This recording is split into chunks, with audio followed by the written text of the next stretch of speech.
Hello, ladies and gentlemen, and welcome back. I'm World Dragon, and this is a continuation of our playthrough of Warhammer 40,000 Rogue Trader. We are playing on the Grim Darkness mode, still pushing that one forward. We're on Daring difficulty, and we are right now in the bowels of our ship, trying to finally get rid of this cult that is coming up. We have a beautiful Kellamorph over here. He's, unfortunately, we can't quite get a picture. He's looking big and beautiful with his 3 arms. I don't know. He's called a Kellamorph. To me, he looks like a weird version of a Gene Stealer. Maybe a Kellamorph is a Gene Stealer, and I just don't know about it because, according to all of this, he's a Gene Stealer. So, I don't know. Maybe a Kellamorph is one of the versions of a Gene Stealer. We have set ourselves up ready for battle. Let's just make sure I haven't moved anybody by accidentally clicking anything. We have a whole bunch of Enforcer officers in the fight with us because we knew exactly what was going to happen down here. And we also managed, and I don't know if that happens anyway, we also managed to push back all of the rebel cultists that were coming through this door. As you can see, they're all dead on the stairs, and a whole bunch of my officers charged forward to kill them in that direction as well. So I'm here with what's left over on this side and the big boss, Kellamorph. So, let's go ahead and start battle. I want to basically... Now, I'm going to be exposing myself a little bit here. But I want to kind of potentially run here. I want to get as many people as possible that aren't my people in this beautiful...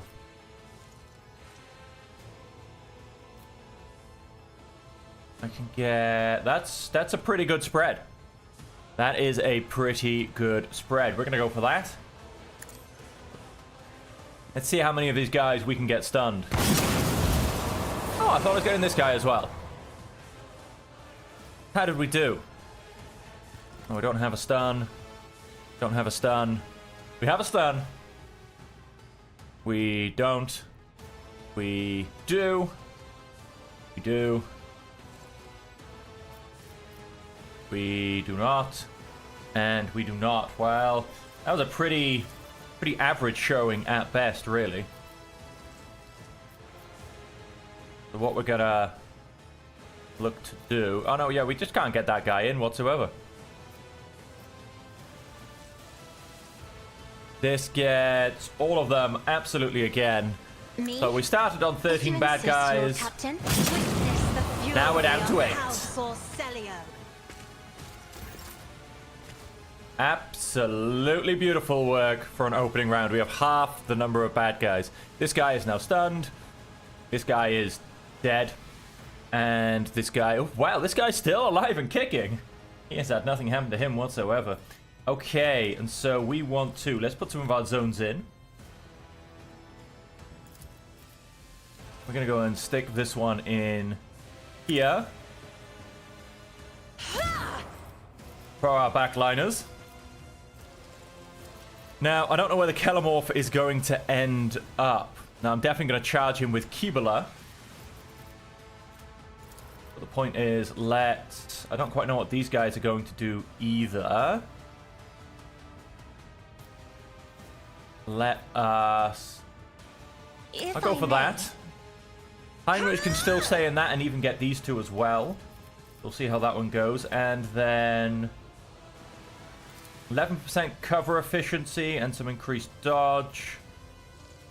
Yeah, let's go and get these guys. Not. Oh, we can't see this?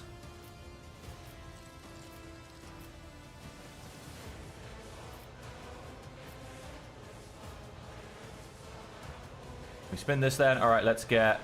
Did I not get these guys still? Oh, that's pretty impressive. Let's go and put these two guys in it then. Let's look after our allies, you know. Let's try and keep as many of my crew members alive as possible. No, I don't think I've got the range. No, I haven't got the range on that to reach him. So let us... Oh, I don't have the range to hit Heinrichs with that either. Increasing their characteristics by 18 for 1 round. Let's give that to... Idira. I am a navigator, not a servitor. Now, yep, she is a little bit exposed for a turn. She's kind of stood out in the middle of nowhere. She has pretty good dodge, though. And there's a lot less enemies than we started with, so we'll see how all of this goes. Weather the storm. Oh, I thought it was the Ketamorph that went next. Oh, look at that. Straight in there by the officer. Go get him. I must not falter. Don't go for the Ketamorph. You won't survive very well. Charge. Have at them. Let's get to it. Oh, this officer is going to be having a bad day. Focus, Van Kellogg's. Focus. Don't start shooting your own people. How do we have? We have Elliot. I don't know. I feel like he did something. Oh, no, that's from. I feel like he did something to himself, but I don't know what it is. He has okay-ish armor, no deflection, which is good. He has very high dodge, though. We're gonna go mark him as prey. Very much so. He needs to be prey, and then I understand your intent. get this guy back, and let's get. Why not? Let's just get this guy. If I must. And so coming up, can I please see the move order? No.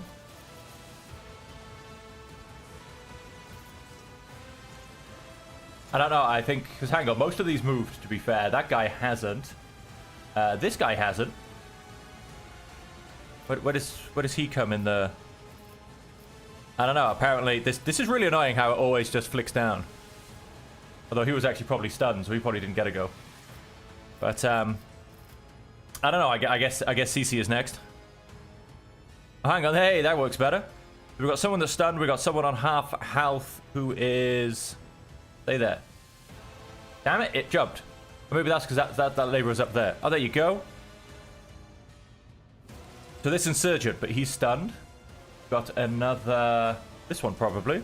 No, he's up top. I think. No, he just. Oh no! Way it worked.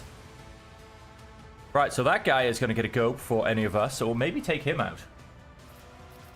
This tedium. Let's claim a perfect spot. If it serves your cause. Let's attempt to give him a bad day. Goose, this attack will have.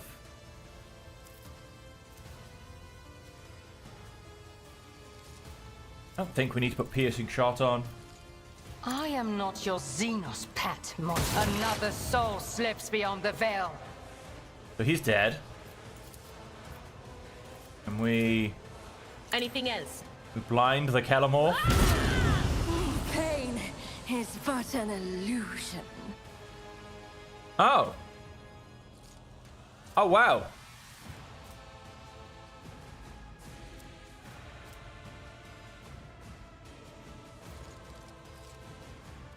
Well, Cease's no longer getting to go. Alright then. What happens when you, On it. That was an interesting first hit. Warp Spike A. Oh, brilliant. CC will be doing nothing. Hymux will be doing nothing. Everybody else will be doing nothing. I'm here, maggot. Vengeance will be swift. I'll go after the Ketamorph. Oh yeah, you can shoot the Ketamorph. Don't go point blank range. It won't end well. So do I go for the Ketamorph, or do I come in here and start just chopping the crazy out of people? 11 damage to all adjacent enemies. I mean, we're kind of surrounded. Surrounding a lot of them, huh?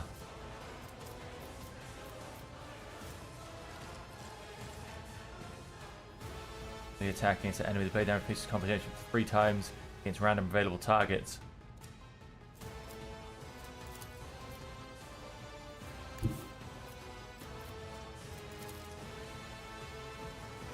Death comes in silence. Brings me no pleasure. That's a lot of them suddenly dead. What are we down to? 5 guys. I've got 3 here, 4 there, and the 5th is Oh, no, wait, of course. 1, 2, no, 1, 2, 1, 2, 3. Yeah, 1, 2, 3, 4. I'm having very much trouble counting here. Let not the righteous fear. May their blades be sharp. Come, the other side awaits. There is blood everywhere. How many death watches do I have? I have 6. Okay. So that laborer should be dead next turn from ticking fire damage.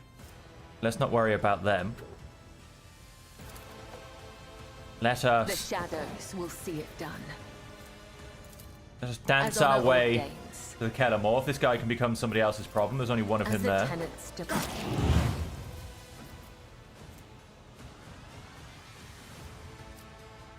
He is under damage over Trust time me. effect. Let's also give ourselves As some temporary honor wounds. ordains. The shadows will see it done. Let us I shall not. slice him up a little bit. Let us Trust use some me. death waltz. Let your soul Blade dance, be sorry. purged. As honor ordains, my blade whispers your name, as the tenets demand. Caught by the web. Trust me. To arms, faithful souls, their tyranny ends today. Oh, we've got a few more coming in. Oh, hello. Beautiful.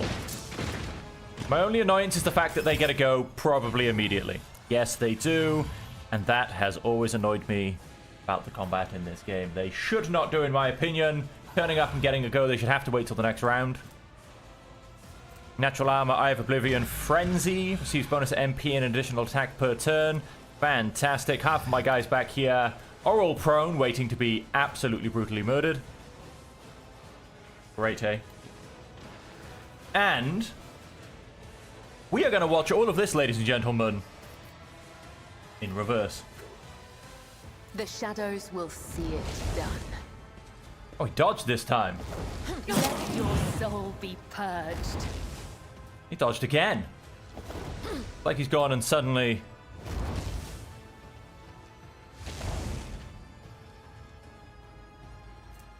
Inevitable vengeance.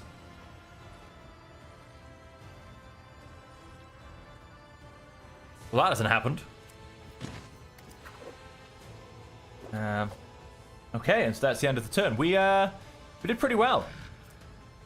You know, 350 damage done to the Ketamorph, and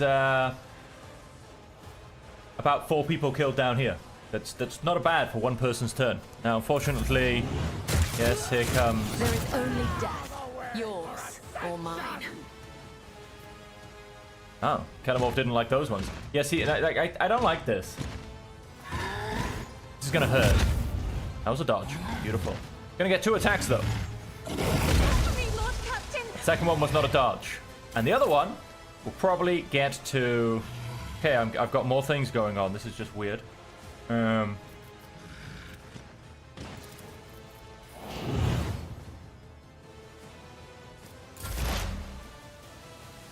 Dira actually getting her go. Where's... Oh, he's turned up all the way over here. So he's had his go, and all he did was walk there. That was... I feel like he had his go, walked there. We didn't get to see it. Instead, he shot a bunch of people. I don't know. That was very weird, basically. Let's go sensory deprivation on Big and Ugly back here.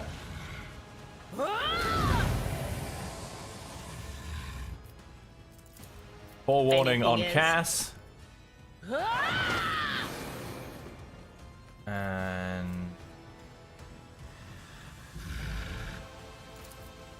Can I miss all of my own people? That is not my destiny. Ah, damn it. Will do. What?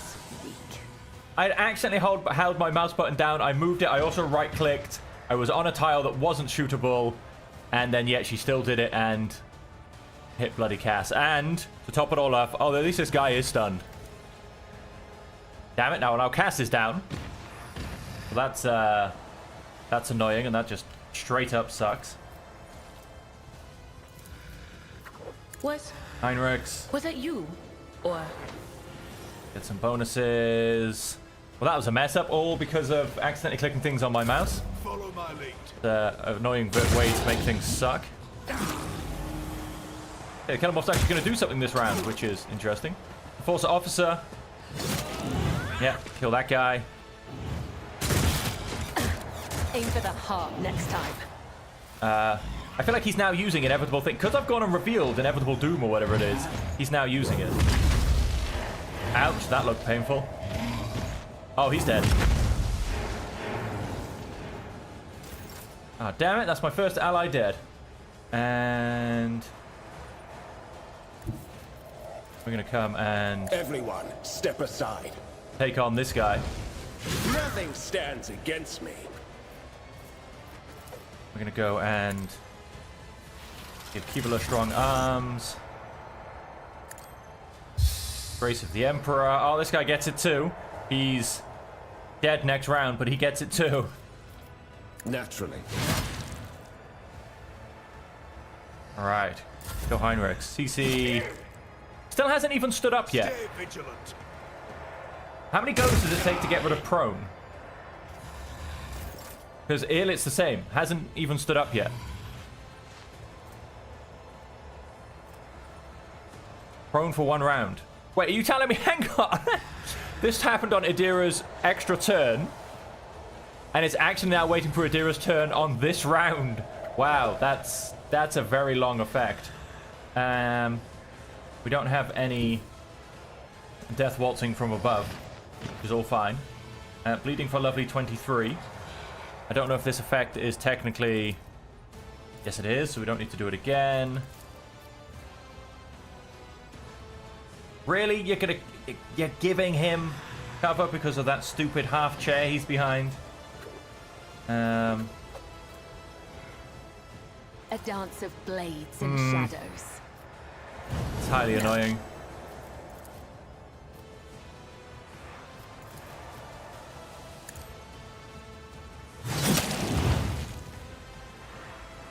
However, that's a nice hit. And then As honor ordains. we hit him with any of this. Nope. Caught by the One. web. Nope. And only 13 people. It's kind of a little bit annoying sometimes how they can have ticking damage, and if you in essence reapply it, you can apply a lower amount of ticking damage. I feel like the top one should just stay there. You know, for instance, like I don't see how giving people more cuts can make them bleed less. Or burning them more makes them have less burning damage. Like my flames put out flames. I don't know. It's crazy. So we're going to go and leave her here. He attempts to run or intercept anything. We will take him out. I could, of course, always, in fact, just take him out. I feel like we have some bigger problems on our end. Hey, they're up and standing. Now, unfortunately, this guy is also up and standing already. And, oh no, wait, he's had his go for this round. Okay, that's good. Let us sensory deprive this guy. Of course. And I almost may as well just stun him again. It's not like I can hurt Cass anymore. Let's just Psychic Assault him and see if we can keep him stunned and out of the game for a while. Anything else?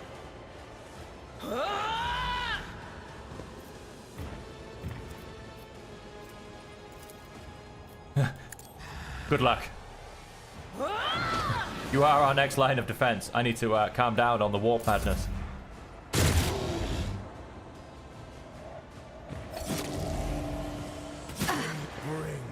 An offering of blood. He's dead.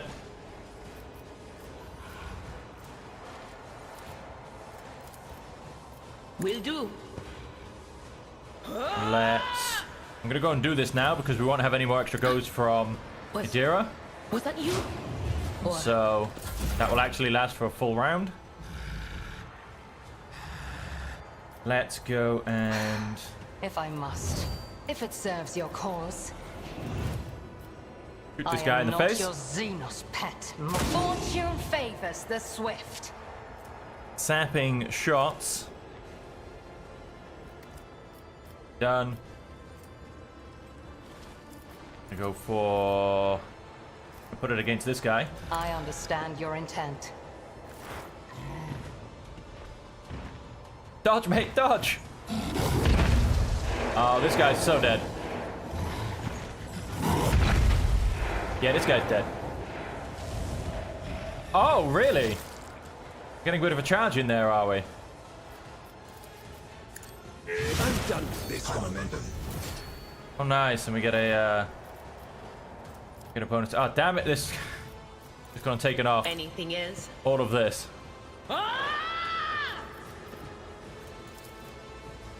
This guy still sensory deprived? No, he is not. Didn't last very long, did it? Will do. Blind yourself. Be blind. Heinrichs. We can. Throne's glory.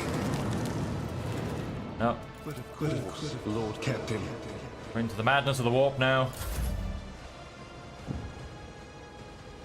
Oh, a wicked thought. We are now... Oh, he can't actually get past this chair unless he destroys it. But this is still gonna hurt.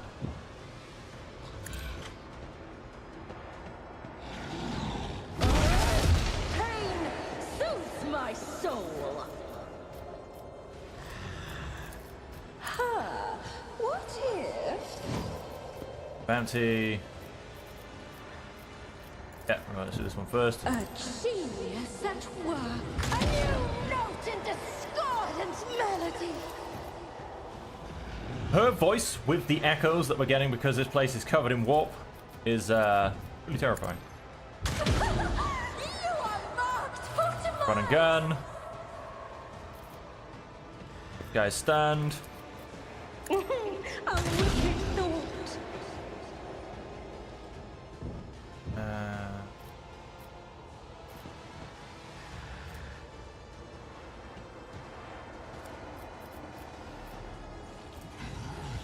Rate of fire is still just 1. I'm gonna leave a heroic act for someone else. He's stunned. There's a very nice 21 damage. Keebler. Haven't quite got the range, hey. I bring mercy and Let's start jumping retribution. forward. I think that's my only one, though. Yeah, that's my only one.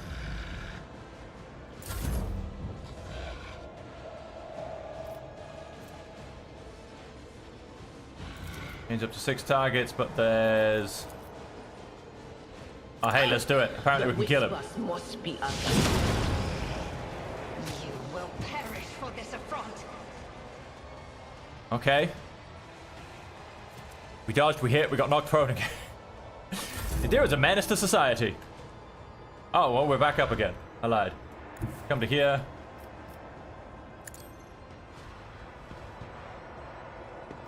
I am Perfect not cover. your Xenos pet monkey. This tedium is beneath me. I am not your Xenos pet monkey. Yes, yes, we know. You hate me. Tapping shots. Heinrichs. I'm just going to heal CC for me. To use.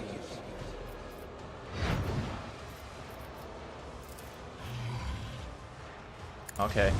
We can go and make ourselves a target. Let's see to it. Get some temporary hit points. Get Bulwark.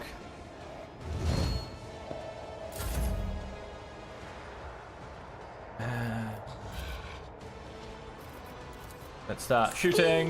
Within scheme. A new note in Not much damage. melody. That's okay. Behold, Simply the extra attack. madness. Pitiful 12 damage. And a parry. Wow, that's a big ass hammer to parry.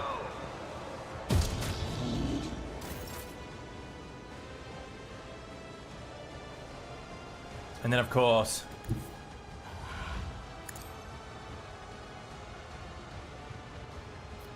As the tenant, my blade whispers your name.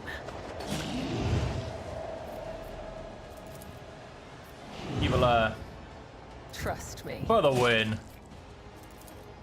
As honor or death is a blessing. Kill that aberrant, whatever it was called. Nemesis is crouching on the ground, clutching at the bleeding wound under his ribs. His tortured body is still strong, and everything in his posture expresses a will to fight on. The red scarf no longer covers his face, and the vigilant grins at you with bloodied teeth. Vigilante, sorry. Weak, I have yet to be impressed. No longer covered by the broken goggles, the hairless skull is bulging with massive growths. However, the mutant nature of your enemy is just as quickly betrayed by an even more unsettling feature. The third arm growing out of his torso. I never would have guessed he was a mutant. You watch as its fingers deftly empty the drum of a stub revolver and load it with fresh rounds.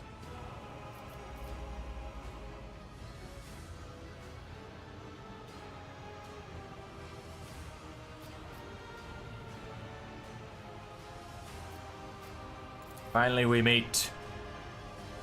You still haven't figured it out, have you? Neversite is no one person. It is the vengeance and rage simmering on the lower decks of your usurped ship. It is the servant who cleans your chamber pot, the storage keeper whose family was butchered by enforcers, the train driver who was given half a dozen ration cards in 3 times as many shifts. It is the name of the one who will kill you. Sooner or later, whoever accomplishes it will be the real Nemersite.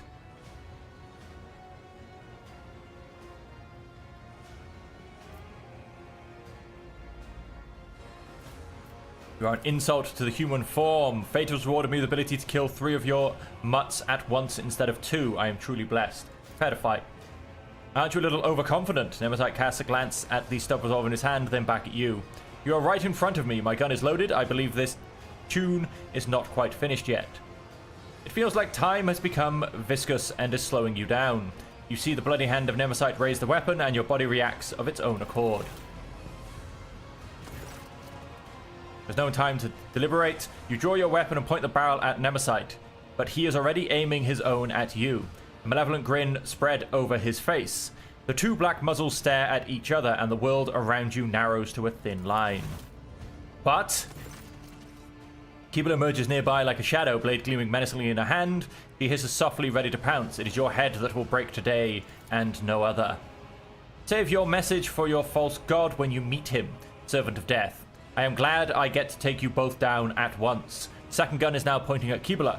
I vow that your murderous sect will fall along with the Lord Captain. Exchange glances with Keebler. That's probably going to fail. Persuasion is very low. North Imperium is also very low. Commerce is very low. Yay!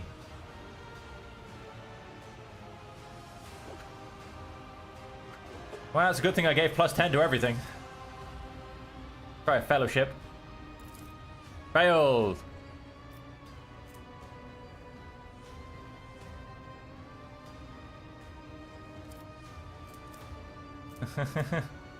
Attack. Enough talk, die.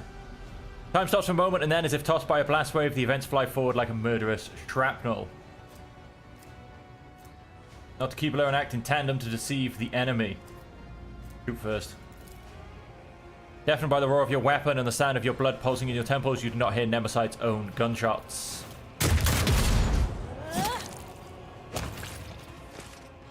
Keebler takes a deep breath and wipes the blood off her blade. The living legend's head lies severed at her feet. He did not harm me. Keebler looks at Nemersite's body with an incomprehensible expression, but he tried. Such was his idea, and he remained committed to it until his last breath. His was a good death. The captured body lies motionless on the deck. The cut at the neck stares back at you from the grotesquely distorted ridge of its spine. The power of the folk myth fades into the air like a smoke billowing from the muzzle of his stub revolver. The struggle is not people, the struggle is ideas, and people are merely their vessels, the carriers of the struggle. I need to reflect on his death, Domin. I need to stand before the Undying One and hear his blessed whisper. We can discuss what happened after. There you have it, ladies and gentlemen. The Kellamorph is dead. Oh, what did we get? When the wearer has less than 50% wounds, every second attack against them is automatically dodged. The effect lasts for up to 2 rounds. We have 3. See, now again, this is what I mentioned in the last episode. It's promise of freedom. Promise of retribution. Deadshot stub revolver. I feel like the people making this just... I feel like they could have come up with a third name, you know? A promise of something. They could have come up with a third name. Efficiently armored body glove. I don't think I need that, but we'll grab it just in case. I think I'm beyond that. Wow, a lot of random stuff. A lot of Physaline. No grenades? No, one grenade was thrown. I do lie. LD pattern needle rifle. You can always add the cargo zone. And we'll keep one of you. So, there's that. Enforcer officers, poor guys, but we'll strip them of everything they've got. And then we've got some doors. Any cargo for me to loot? That's always a good fun one. Steal from the people on board my own ship. It doesn't look like it. We can close that door, which is quite funny. I don't know what good that'll do us now.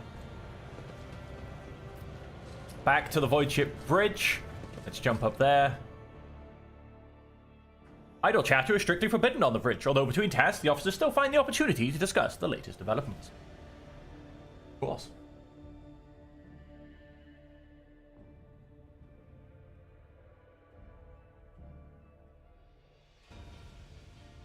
It's knowing when to throw that bad joke at your colleague. Okay, so we do have to speak to Keebler at some point.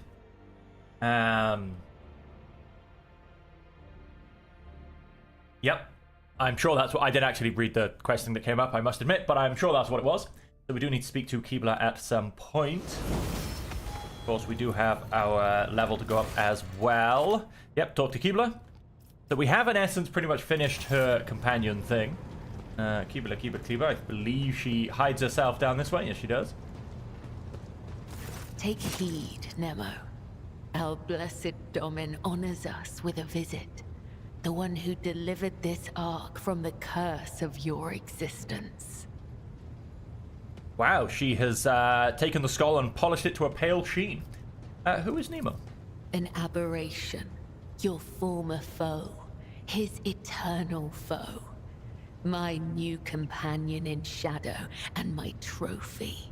Brilliant. You once knew him Absolutely by the brilliant. name Nemesite, but now his name is Nemo. Well, she says Nemo. Let's be honest, how do you defang an enemy? You give them a name like Nemo. Because she may want to pronounce it Nemo. We all know that's not what it is. And so that's how you defang someone. You give them a silly name. Whenever I feel the need to voice my thoughts, I turn to him. He is far wiser in death Brilliant. than when he was alive. Do you wish to discuss? For years, I have been honing my body and spirit through sacred rituals. I have ushered hundreds of souls to the other side. The hunt for Nemesite was not my first.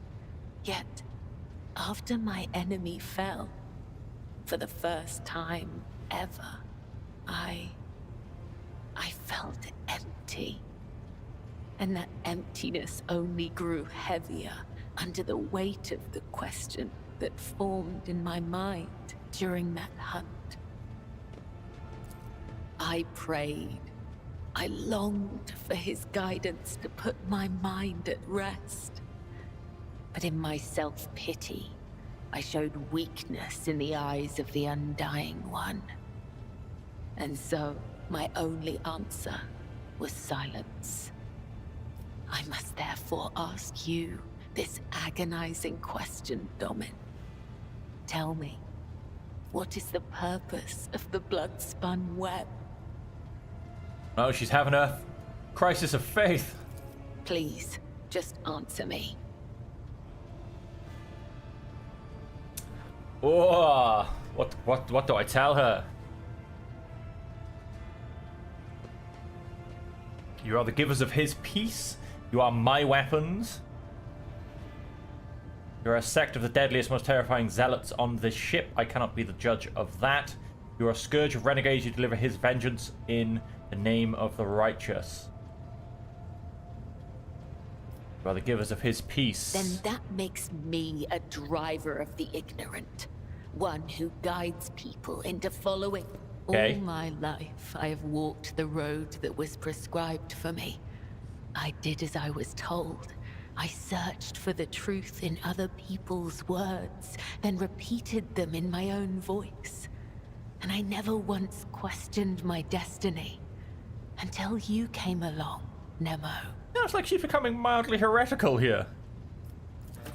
I might just as easily have met Nemesight's fate and he mine. All it would have taken is a different pattern of threads.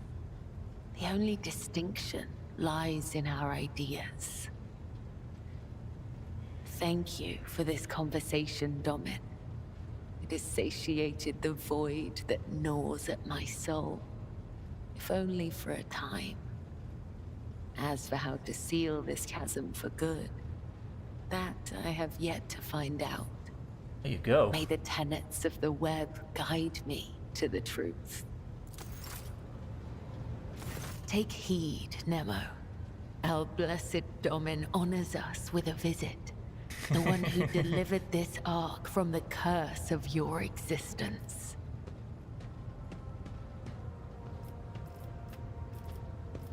I'll simply take my leave. Maybe. Yeah, let's hiding back here. Hello, She's Tom. moved.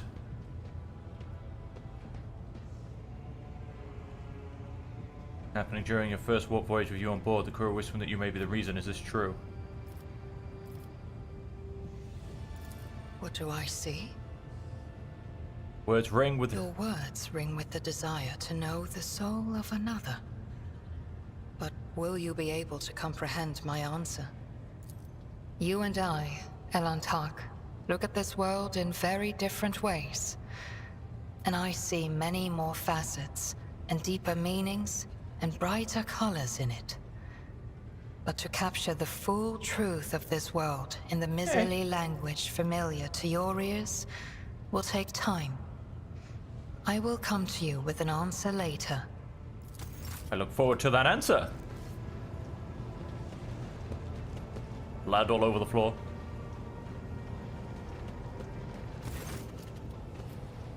Okay. Of course. I don't know if I've spoken to her since the Great Ritual, but I thought there might be something going on since then. And... right, let's come here. Aye! Factotum Janus Damrock. He's back on his feet. Let us... Foulstone, you've finished your project. We've not got a new one on the go. What's going on here? Touched by holiness. That's because we didn't want to put complacency up. That makes sense. We need some Drusian reputation. Let's go and get 15,000 Drusian reputation. Let's quickly actually just check Janus. No, we're still getting that. And I think... no, that just gets us efficiency. One of these, I could have sworn, gets us... yes, this one all the way down here. Gets us that replenishment. We do need a mechanism. And reputation with explorators of 11,000. So we'll look... get that going. I've heard of the name Fiery Reckoning. From what I can tell, it's a void ship of some sort. There was a mention of it in one of Theodore's documents I found. I'm afraid it is not immediately familiar to me, your ladyship. Please allow me a moment.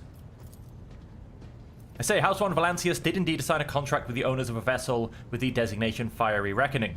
There are transactions records of the ship picking up cargo from Kiava Gamma. Well, this is odd.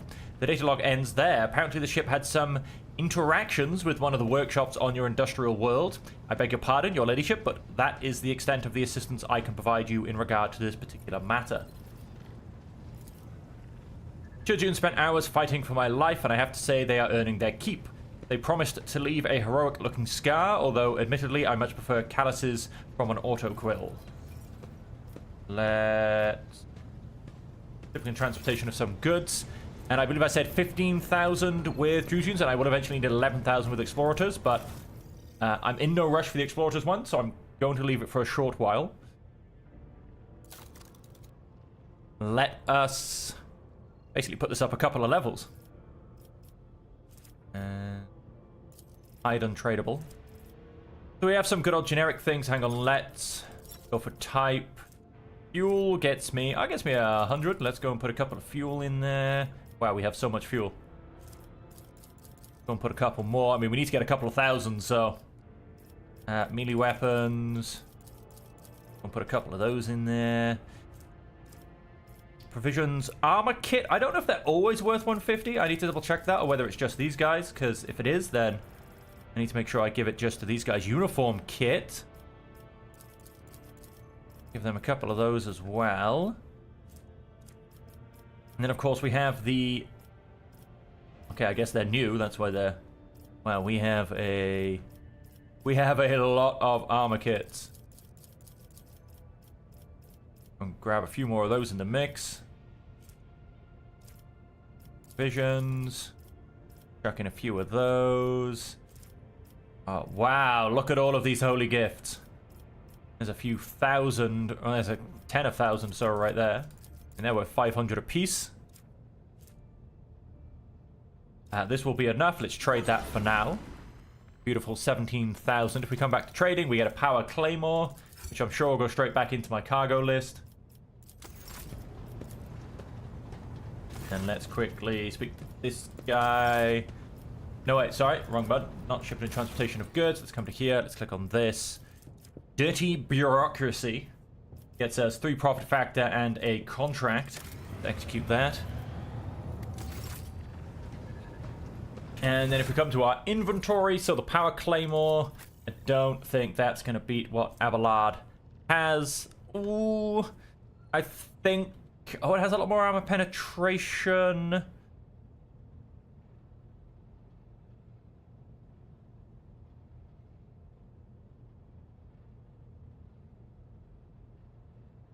I'm actually going to. He can lose his primitive sword. As for said primitive sword, you now get to go to cargo. Mastercrafted power maul, one-handed, melee weapon. Do you know what? You can go to cargo. I don't think we're going to need you. Hand flamer, you can go to cargo now as well. Unstable flamer. It has some potential, but you're in fact just going to put a cargo.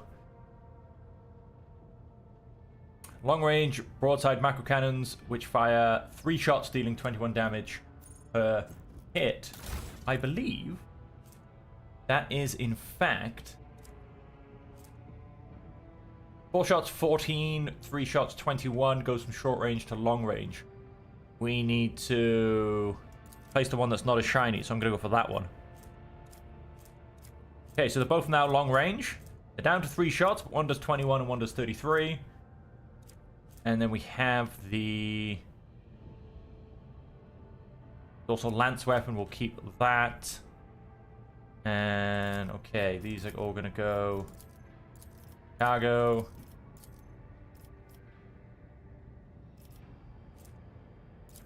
Hull integrity, we can't quite upgrade it because we don't quite have the scrap. That's all perfectly fine. We are close to going up another level. Let's come back to our inventory.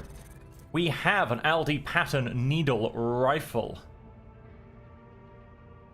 I'm going to say no across the board. The only other one would be Elliot, and I don't... Oh, she can't even use it. So let's add that to cargo. When the wearer has less than 50% wounds, every second attack against them is automatically dodged. And it is a necklace.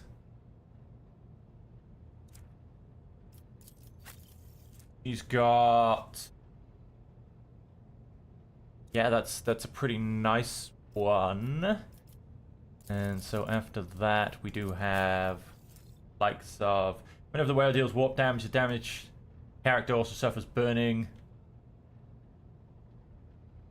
Yeah, that's where we're getting the slight burning damage from, but it's not great. Fiction Heretic, +4 maximum wounds. When Veil Degradation is 15. It's about 15 plus 10 toughness. Each round the wearer regenerates wounds equal to 2. Unfortunately, that does slip by. When the wearer gains a stack of Blood Blessed, they also gain +10 toughness for 2 rounds. Does not stack.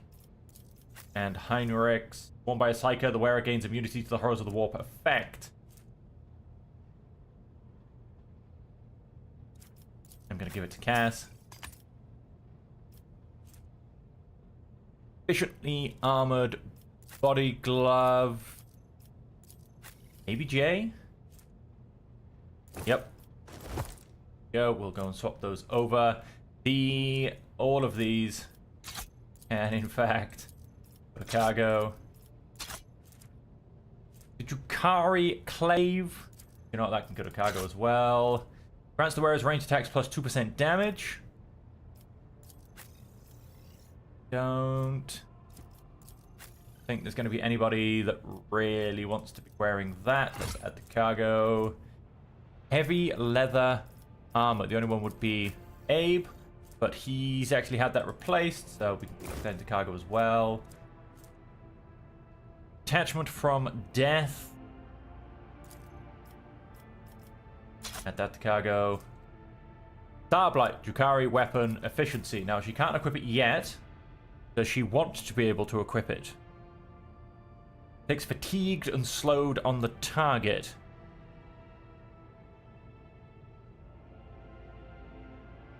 Additional hit chance. There's no dodge reduction. Got less armor penetration. A little less range. A lot less ammo. I'm going to pass on that. So let's add that to cargo. Deals damage with a melee attack to gain 2 temporary wounds. Come across. Definitely suit. Bleeding, burning, and toxic effects applied by the user by +2. Deals damage with a melee attack. Wielder's melee attack deals an additional 0 damage. So let's go and swap those over. I'm assuming it doesn't stack. It might do. It doesn't say it doesn't stack. It doesn't say it does stack.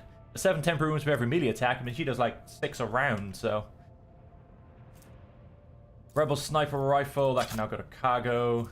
Need the extra version of that. A needle pistol. Let's quickly come back and have a look at Jay.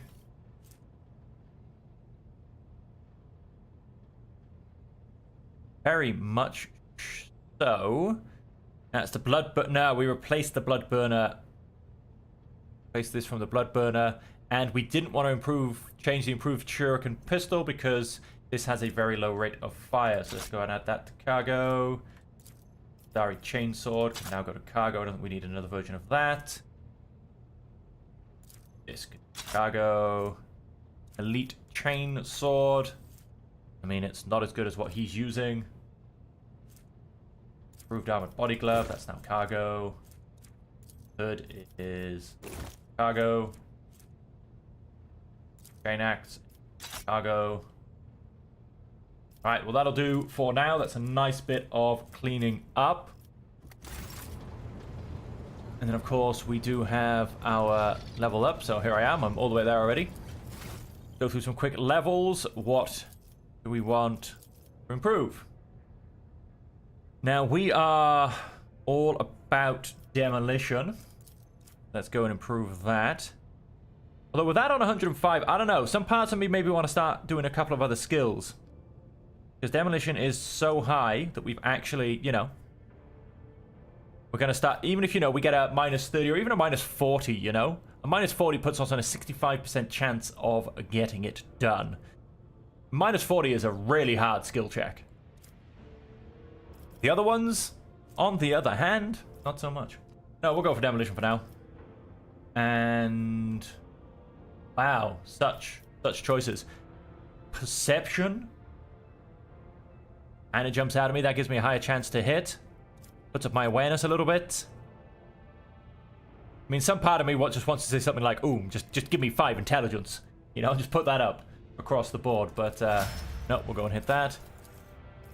Grand Strategist. You're, of course, my commerce. Which... oh, no, wait. We're on the top thing first. Oh, so that'll be, of course, won't be Fellowship. Wow, you have changed almost everything to be under Fellowship, huh? How about... let's give you some ballistic skill. And then commerce. Doing the big, grand stories. As to say, I shouldn't be failing at anything that comes under commerce. And... forgotten which direction I've gone with you. Let's... gain some agility. And then... logic or tech use. Logic or tech use. We'll go for logic. You are all simply about the athletic skill. Unfortunately, we can't put up for this one. So, hey, let's just go and give you a round of intelligence. And then athletics.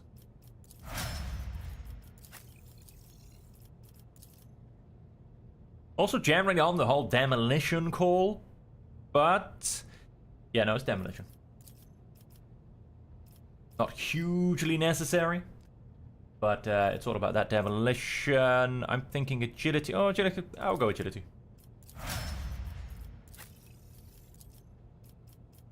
Vanguard. You are all about my... You're Carouse, actually. You're all about Carouse. And... Oh, we don't have weapon skill toughness. My strength is looking pretty good. Skill toughness. Again, it shouldn't overly matter. Most of these guys are here for backup skill use. You are all about the awareness. And then... all about... Yep, let's put that agility up to a nice, strong 50. Will help her with her initiative a little bit. The earlier I go, the more people I get to kill before they even get to go.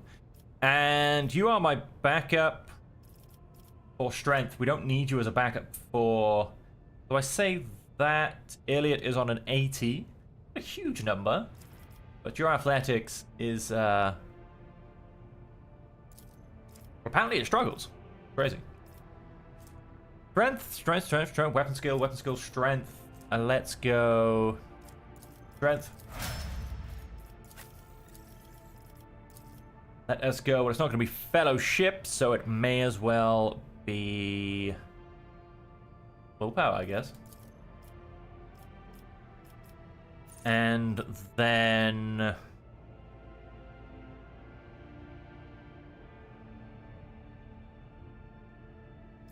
version? I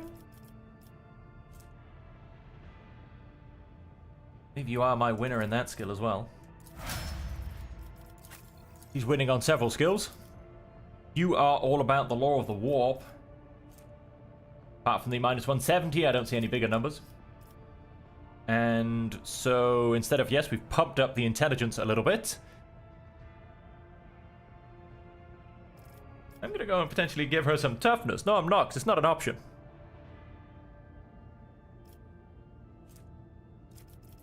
I'll give her 5 more dodge. And then go for some strength. And some Medicai. Also gives me more health. Medicai skill of a lovely 80.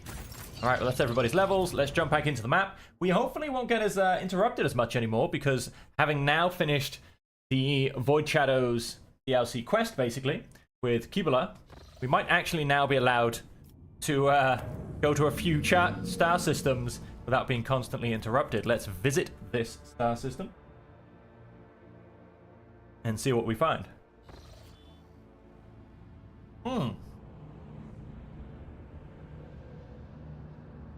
We'll visit that last. That looks fun.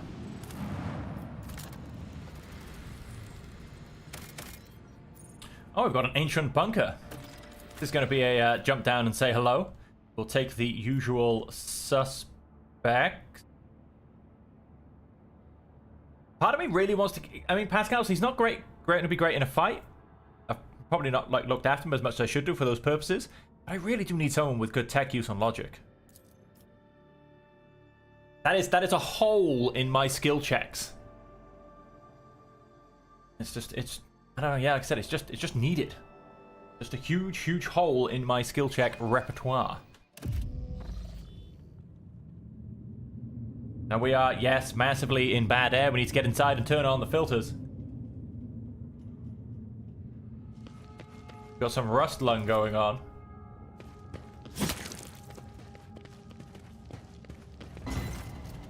I store dot with small chips. See, I mean tech use. Only 20%. Blast the door open. I don't have any melter charges left. Tech use, 20%. Do we have any chances whatsoever? No. Failed. End dialogue.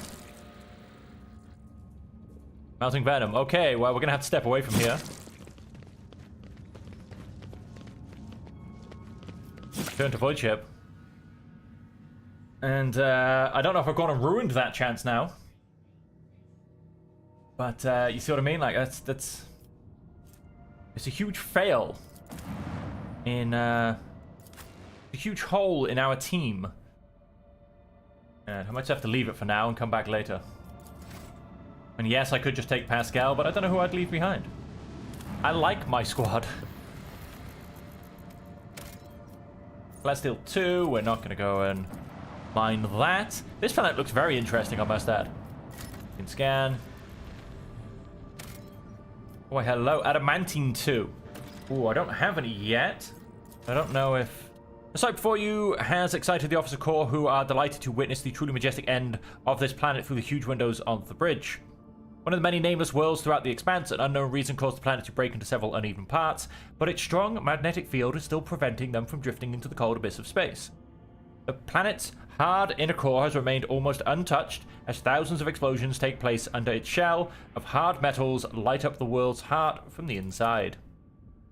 The Orca crew detects several ruined extractiums on the broken planet's surface. Their analysis shows somebody used to mine adamantine here, but abandoned their deposit after the catastrophe. Most of the machines are damaged beyond repair, but the Tech Adepts claim one of the complexes can be restored if the rogue trader has the required parts and equipment.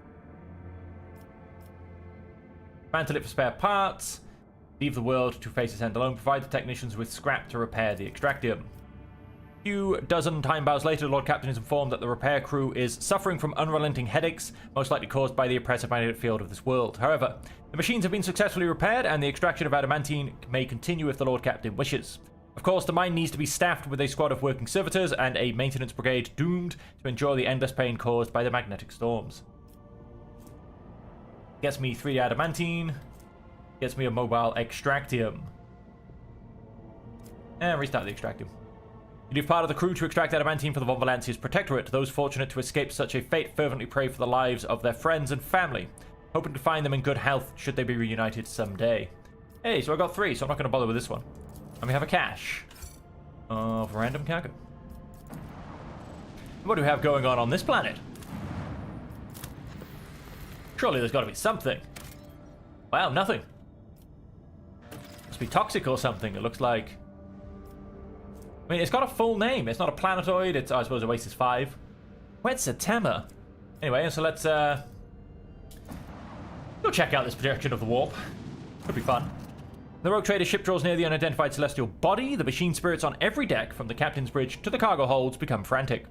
The engines are refusing to operate, sending the void ship hurtling towards the epicenter of the anomaly like an arrow toward a target. You awake after unsettling sleep to find yourself lying on a stiff cardboard mat. You are overcome with a strange sense of wrongness. The place is dark and reeks of body odor. Someone elbows you under the ribs and grabs you by the collar, spitting abuse. It is an enforcer patrolling the void ship, and she is clearly displeased. Punch the woman and run away. I'm gonna punch the woman and run away. You wrestle out of the enforcer's grip with ease, punch the woman in the nose, turn around and flee into the darkness of unknown passages. After taking yet another turn, you look over your shoulder to see you are being pursued, and you notice a sign on the bulkhead, Bay Theta 54, the lower decks.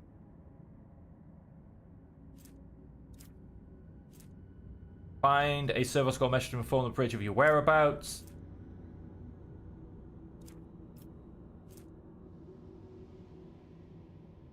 Awareness. Learn about everyday life on the lower decks. The locals offer friendly smiles as soon as they see you. Perhaps it is your appearance. Staring hazily back at you out of a glass bulkhead is a shaggy, sooty-faced, worn-out vagrant in rags. A face not all that different from those of your new friends. At any rate, no one is trying to hurt you. You are told a couple of amusing stories about local life, the almighty Lord Captain, and the monsters that frighten people every now and then when the entire ship shakes and red lumens flash overhead. The ragged people, who have thoroughly enjoyed your pleasant company, walk with you to the Bay Supervisor's cabin. The workers ask your supervisor to report a stray noble from the upper decks. Your poison manners do not make you stand out from the humble denizens of the lower decks. When you are restored to the bridge, the Voxmaster gives praise to the Emperor of Humanity and explains that you are trapped in an anomaly that made the people on the ship inexplicably trade places. A rescue squad was dispatched at once to retrieve your ladyship, but your friends from the lower decks have already helped the Lord Captain back to where she belongs. Okay. Well, there you go. That happened. Oh, did I just say go back to the bridge? No, I'm sure I said go back to the map. Let's go back down. Let's go to the Nameless Star, Forgotten Star. Where am I? Thank you. Forgotten Twins. I'm in the Nameless Star. Let's go to the Forgotten Twins. Got a couple of things to be here.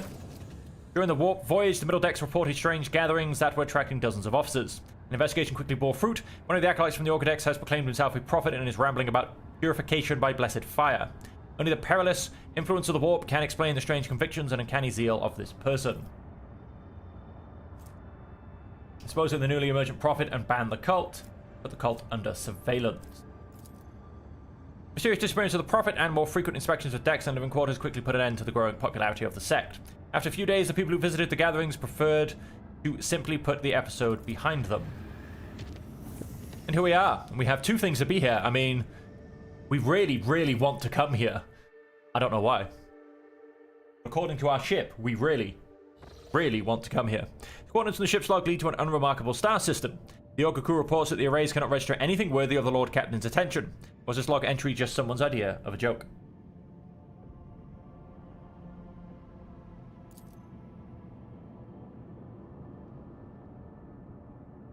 Okay, well, we've got lots of stuff that seems to have gone on. We've got 5 planets, and we've got the endless traces, not the endless, the leftover traces of a space battle.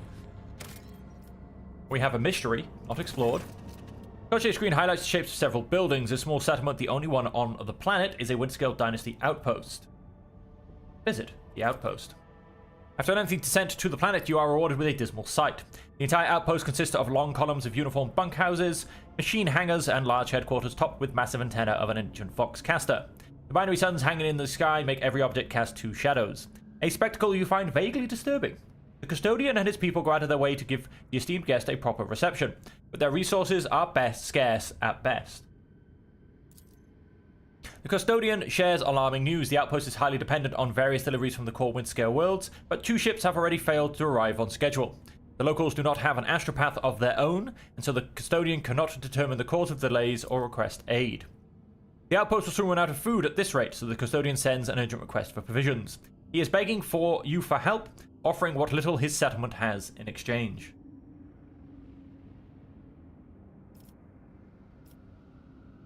Supply the outpost with the provisions it needs. It will cost me 2 provisions. Okay.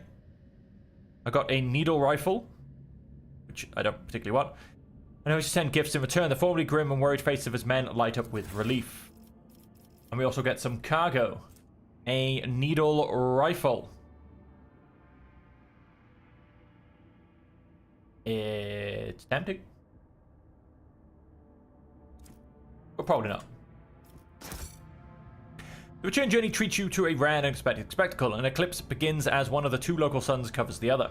You watch as the temperature drops, the lighting changes, and the double shadows vanish. The 2 discs in the sky merge, forming a shimmering oval, and they become one.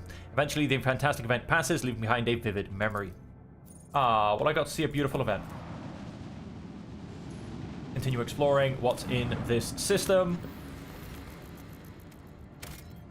Plasteel 2. No, this might be the Aldari Survivor thing. Traces of a space battle.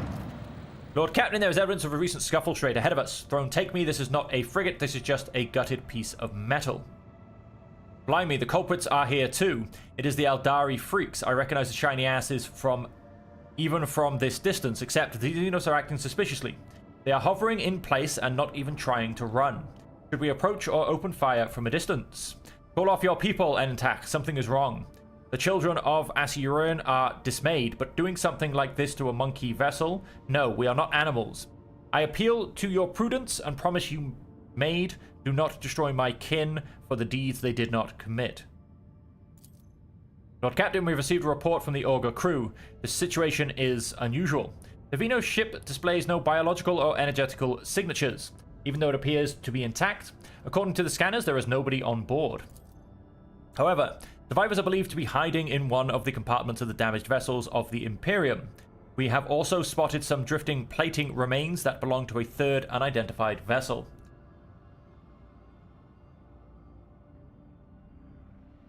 Match a rescue team. It will be done. Victor switches on the Vox Systems cogitator and the transmission goes quiet for a moment. Xenos artifacts and fuel. Lord Captain, the scouts managed to rescue several emancipated officers from the wrecked ship. Despite their wounds, they were able to tell us what happened. During a patrol, the frigate discovered an Aldari ship crossing the system and decided to immediately attack the enemies of humanity. The Xenos vessel proved too fast and skittish, but at one point its engines failed, giving the frigate a chance to attack. When the guns were aimed, several Drukhari ships suddenly pounced from the darkness. At first, they attacked from a distance, but soon boarded the frigate and wreaked a bloody massacre on the decks.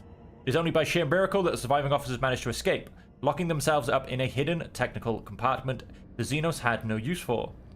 The survivors claim that the Xenos conspired and deliberately led the ship into a trap where it met its doom. The Xenos joined forces to eliminate a vessel with Imperium. An alliance between Aldari and Drukhari is an unusual sight, and yet such an outcome is hardly surprising. Why, Master Interrogator, I was thinking exactly the same thing. At last, you and I can finally agree on something. How blind are the monkey to the vices of their own kind? Humans attack a ship of the children of Assyrian, sailing peacefully by, but it is my king's people who are to blame. No, my kind would not willingly take part in a massacre orchestrated by the Dark Ones and then abandon their ship. Something else happened here, something I'm afraid to even consider. Send a shuttle with scouts to investigate the Xenos ship. More Xenos trophies. After several hours of tedious waiting, Vignis gets back on air. Lord Captain, the scouts confirm our earlier report. The Xenos ship is intact. Many valuable artifacts have been found inside, but neither the Aldari nor their bodies were discovered. We also got a shuriken catapult.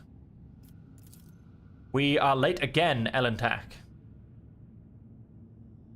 Identify the remains of the third vessel. I am reporting that the hull fragments belong to the Drukhari Xenos race, but the presence of their ships in the system at this time has not been confirmed. As you command, Lord Captain. Well, we turned up late to the fight, it seems, Begin scan. Oh. I would often watch the prison population on small planetoid from Europe 5's observatory. Looking at the celestial body now, I'm beginning to think that such entities are alike. Begin scan. We have a mystery. The storm to end all storms. The crew treated a truly impressive sight, a colossal storm on the gas giant's surface. The planet's dimensions in themselves were mind-boggling, and then it birthed a tempest, the storm to end all storms. As the Lord Captain and his officers observed it from a safe distance from the bridge's huge viewing windows, someone suggested giving it a name, the Emperor's Wrath. Garnered the most votes. Some in the crew believe the storm to be an omen. I hope it's a good omen. And then our last planet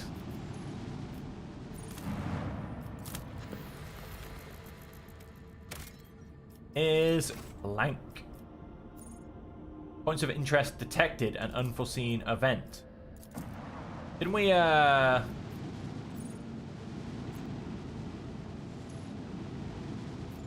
deal with this?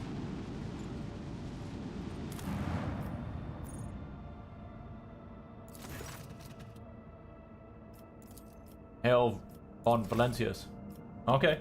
That was that one. Let's go the bridge a second. And let's potentially see what's going on with this, the thingy entry. The log entry that was put in spuriously because somebody is making fun of a rogue trader. Of course, well, I know what it's all about, but I'm not going to go and tell you folks. For any of you that may not have actually seen this game so far.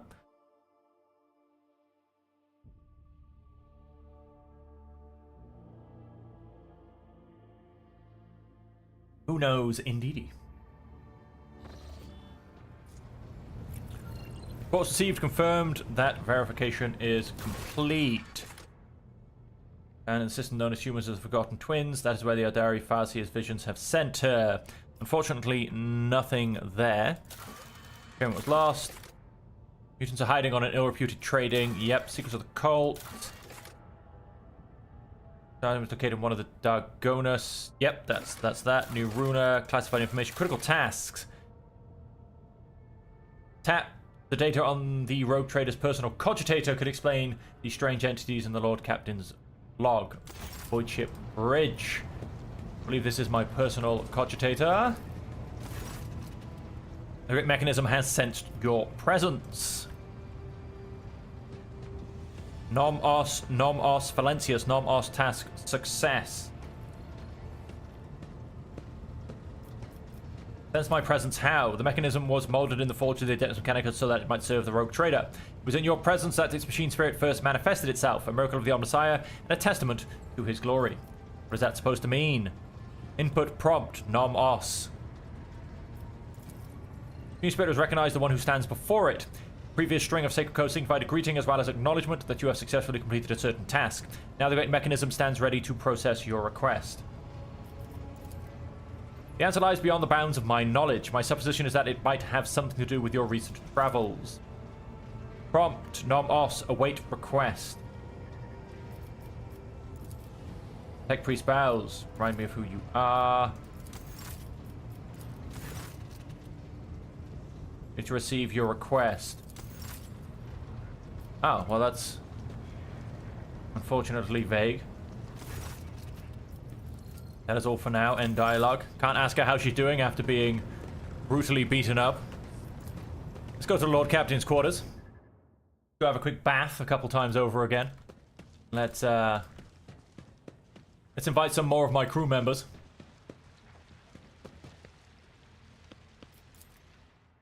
Take a bath while still wearing my grenades if I've got any equipped. Yeah, there you go. Let's take a grenade in the bath. Let's take a pair of grenades in the bath. Why wouldn't you? Nothing says readiness quite like being able to throw a flashbang at somebody in case they in case your towel falls down.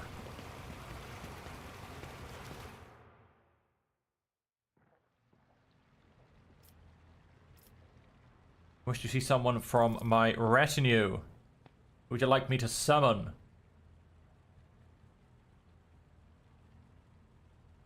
To start with the top, why not Abelard? See if we can make him uncomfortable.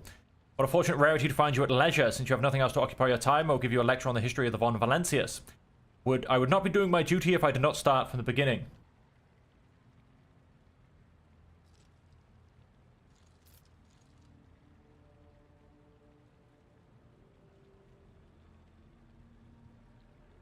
Promise I will study the history of the dynasty in my spare time.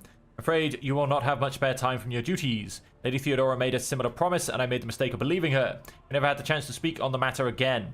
We should make the most of this opportunity. Dynasty is unacceptable for a rogue trader to be ignorant of their origins. Alright, enlighten me. As I was saying, we should begin with the origins of your noble lineage. Logic test failed. Damn it! Try and commit the concept of Abelard's lecture to memory. After an hour of names, dates, and events, it all becomes an incomprehensible jumble. That is enough for today, your ladyship. Permit me to leave you whilst you can contemplate what you've learned. Nothing. Let's finish. Let's basically step out. We step back in. Let's hope for the next person's going to be a lot more entertaining than Abelard, because, wow, that was boring.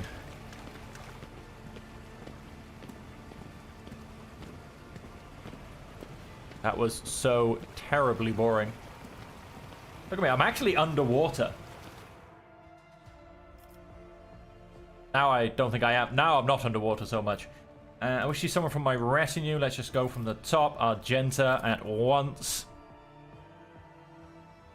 You are conditioning your body with water treatments. How commendable. Allow me to share some of the water exercises I learned at the Scholar Progenium. Reply, but immediately start launching into a series of detailed instructions. Well, I guess I simply have no choice but to go for it. She explains how to stretch your muscles correctly. She makes you repeat each exercise multiple times. She teaches you the best way to do bends and squats. Her eyes are alight with righteous fire and her voice rings out with conviction. She shows the same dedication to completing each exercise she does to destroying heretics. Avalanche failed! Woo! The sister is tireless, but you do not have her stamina. Your burning muscles beg for mercy and your legs cramp as you grasp for air. Good work, Cece. A healthy body is like a finely tuned bolter.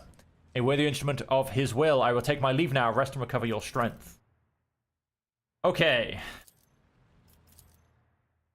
I'm wondering what would happen if I actually managed to pass some of these tests. And, actually get through some of these points. Cass. We'll probably say that this is inappropriate. I cannot believe you wish me to paint a picture of you disrobed. I cannot. It is scandalous. It goes upon every standard of decency. All minus 60 tests, so I'm not passing any of them.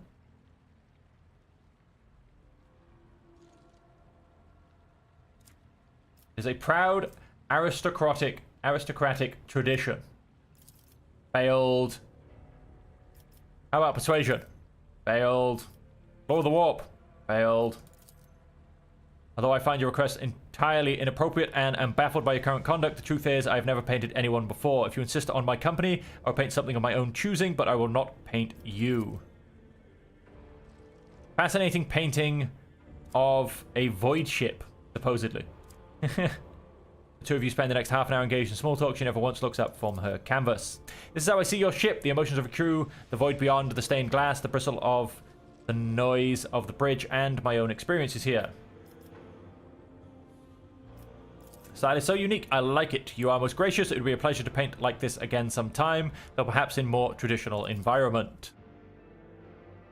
Well, it turns out I didn't get a picture of me bathing. What a glorious picture that would have been to hang on the wall.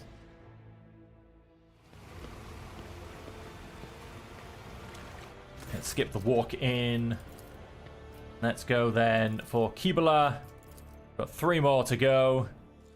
You asked to see me, Dom Cece. Do you wish to learn more of the cult's rites? Very well. Since you are in the water, I can introduce you to the rare discipline of blood-spun web known as controlled self-drowning. You receive this honor with water being so precious on a ship. Still, it has opened my eyes to many truths. Intriguing. Why not? Close your eyes and trust me. Reject your fear and remember, you have carried death within you since birth. This ritual is simply a meeting between you and your oldest friend. You close your eyes and hear a quiet splash. Kibla has entered the pool. She puts her hand around your neck and gently pushes you under the water. As your lungs start to burn, she pulls you back to the surface, allowing you to take a single breath of air before she begins to drown you again. This process repeats several times, and she holds you beneath the surface a little longer with each plunge. The 4th descent lasts an eternity, but her hands prevent you from resurfacing. And I failed a willpower test. And stubbornly, in its refusal to die, you push your way to the surface and gasp hungrily for air. What a shame. You're unprepared for this discipline, Dom and Cece. Breathe, feel the life beating from in your veins, rest. Once more, you are alone. Finish. Well, I'm not alone. Look, she's still staring at me. And back we go. Let's just do it for the 2 last times. This is mostly just to get an achievement, folks. Wish to see someone from my retinue. Pascal. Firstly out from the Magos, the smell of lubricant fills the... Oh, he's actually got an in. This receptacle is deemed adequate for the execution of the cleaning protocol.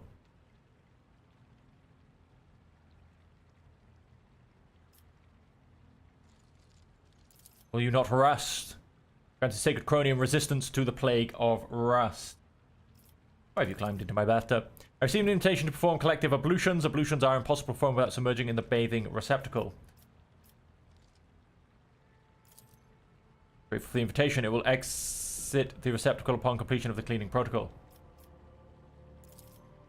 Procedure will take 1 standard ship hour. I'm not going to wait here for an hour. Your presence is not required for completion of the protocol. Allow me to rephrase. If you do not intend to perform the cleaning protocol with me, I can finish it by myself. This statement is true.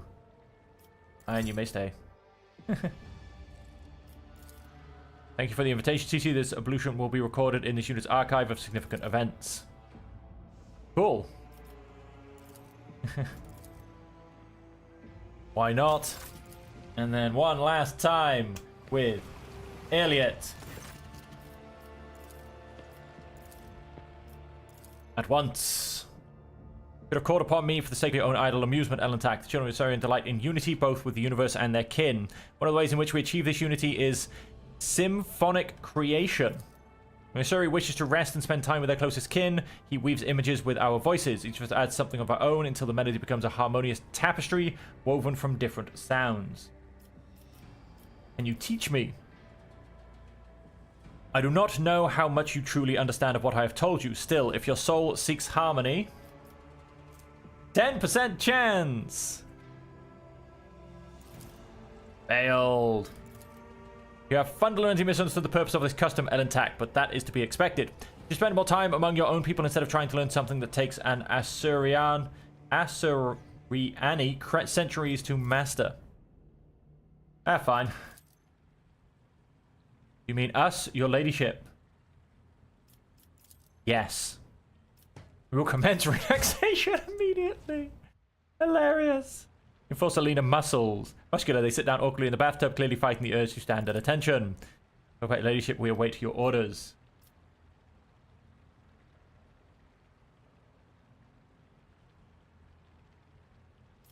I wish to be fed. It will be done, Lord Captain.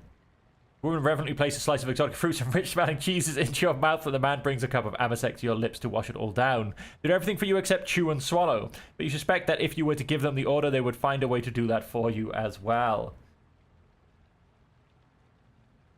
Relax me here until I'm finished bathing. We would consider it a great honor, but please do not tell the Master at Arms we joined you in your ablutions. Mr. Sauerbeck will beat us bloody if she finds out. Relax and close your eyes. And we're done. Finish. Wow, I've suddenly gone and gotten my weapon on my back. I am now bathing with my rifles.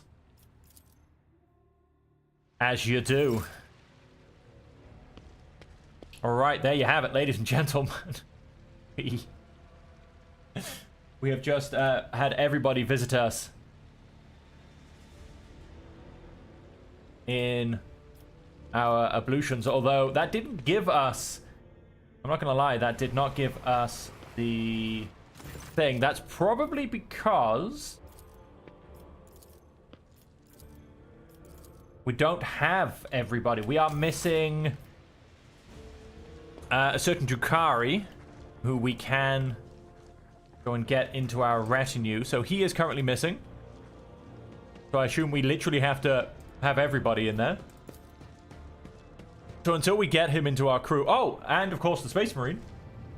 Our good old Space Wolf companion as well. So we are missing a couple. And so I assume they do count towards the thingy. The achievement.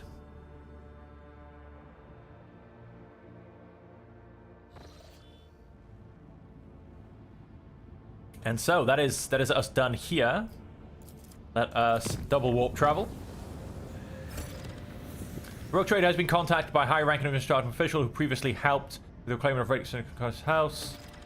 Unquenchable greed. 7 people for 5 visions times 5. Okay. Fuel for the faithful. Promethean for some profit factor. Shadowy dealing some Xenotech also for some profit factor. Quite possibly. Rumors, quest. We actually then have is... Yep, there you go. Dirty bureaucracy. Profit factor plus 3. We're now on a beautiful 44. Good tidings. We... What does this get? Phlogiston and adamantine. And we get complacency plus 2 across the board. And I get frequency of faith. Allies gain 3 times allies' dogmatic rank percentage critical hit chance. Well, that's almost pointless. But we can get epiphany, which is also a little bit pointless. It does, however, give us 1 profit factor, which, hey, why not? It's probably a little bit more than I get out of the other one. Cemetery of the Faithful, reputation with Drusians. We then get more reputation with Drusians and 1 complacency across the board. And then we get... Flagship gains plus 5 bonus to evasion. Or with this, we get the Requimator. Being attack or enemies in a 2-cell range, suffer the wearers. Willpower bonus, mental damage. Complacency and efficiency, that does cost us a mechanism and some reputation with the Explorators. Probably would go Cemetery of the Faithful, to be honest. We need 22,000 Drusian reputation. And over here in Janus, just gained a cure for sloth. Would love this one. We need a mechanism. Reputation with Explorators. We need that 11675. And we have everything else. So I need a mechanism from somewhere, basically. That gets us... That reputation with Drusians, 28,000. Once again, gets us more Drusian reputation. One project must be complete in the Protectorate Giants. 1 profit factor and 5 provisions.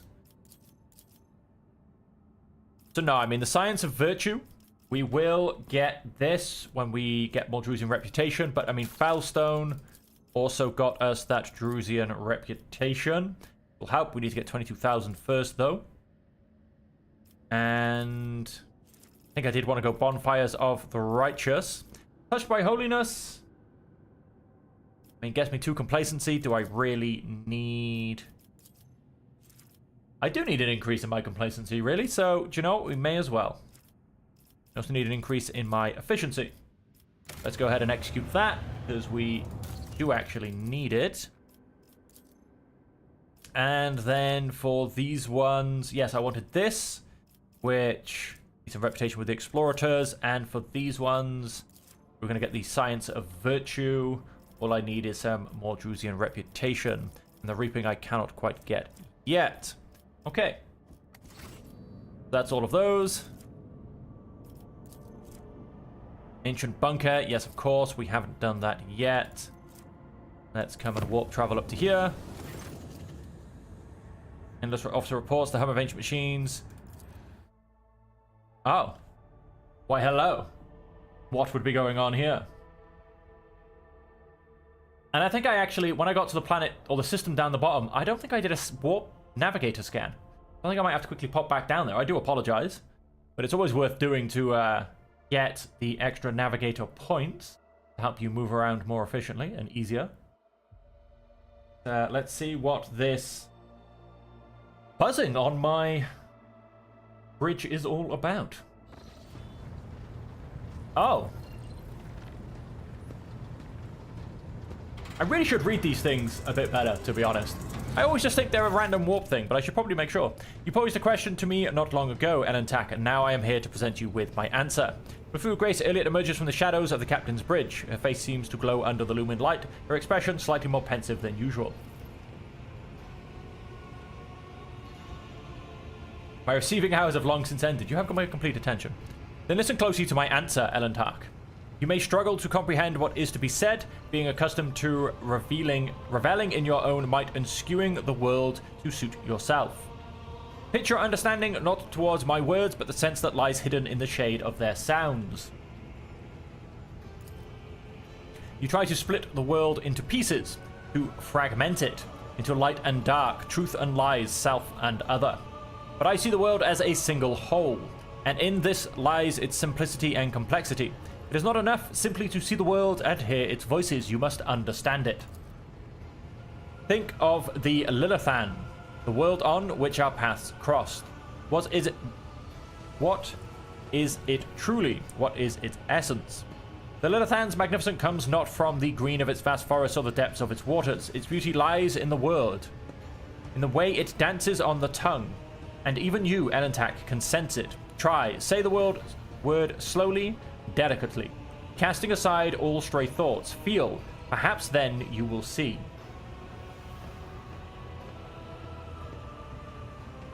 Number 2. The world around you fades and your perception instantly narrows, coming to a single point of focus on the tip of your tongue. Le. Your tongue delicately tickles the roof of your mouth, and the sound slips along your throat with incredible silkiness, warming as it goes like a sip of fresh recaf. La. Or lay. The tip of your tongue touches the same place again, and the air softly rushes from your chest. The sound like the serration of leaves as the wind weaves through a forest canopy. Fan. Your tongue taps the front teeth with gentle vibration, spreads through your body, sending a shiver along your spine. Guarded interest gleams in Iliad's eyes when your gazes meet again. I think I am beginning to understand. If your words are sincere, Elentak, then you are capable of seeing more than you do now. Instead of the lifeless clamor of monstrous mechanisms, the roar of engines, and the discordant voices of your followers, I hear and attend to silence. It arises in moments of spiritual serenity, and in that stillness we become witnesses to the transformations of our own inner world. Monkey lives pass so swiftly.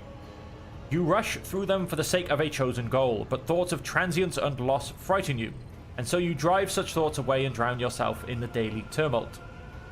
But it is from fleeting moments, which enter our lives and quickly vanish from them, that the soul's fortress grows. In moments blooming and hours wilting, the splendor of each lies in its ephemerality. So too the memories of those who have left our side and no longer walk the path with us. And in you, Elentak, I see much more than just another monkey. Your true essence lies in your will, which is capable of changing the world around you and within you. It lies in your ability to create and to understand your creation, and in your ability to destroy. It lies in what your kin's minds cannot grasp, what their primitive sight cannot behold, but I can see it. Pay me compliments, so you are attracted to me. Thank you for telling me how to see the world.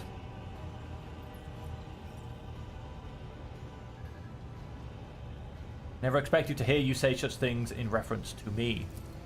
But I am speaking the truth, Elentak. However, I ask you not to make the mistake typical of your kind. My words contain no insinuation, nor any call for you to act. Your soul shines brightly in this world. I see you, and this will never change. That is all. Thank you for telling me how you see the world. And what do you make of it, Elentak? How differently do you see the world?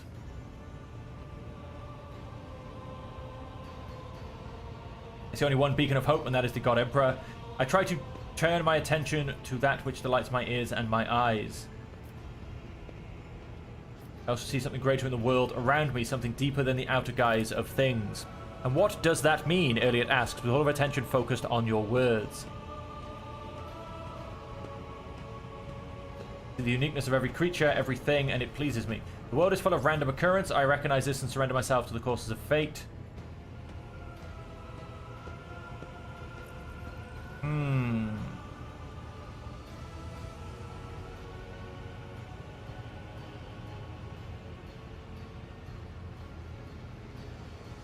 Is there technically a correct answer? Obviously, number 5 is just a way to shut this down. The world is full of random occurrences. I recognize this and surrender myself to the courses of fate. That does sound... I don't know, obviously, too much of the lore of Warhammer 40,000. That does sound quite Aldari to me.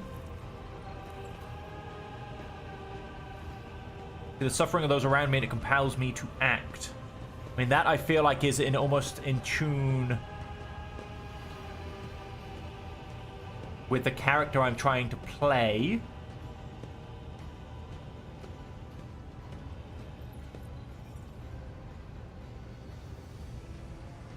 I mean, because even though Aldari, you know, obviously they see into the future and they divine things and all this kind of stuff, they don't really surrender themselves to fate, I don't believe.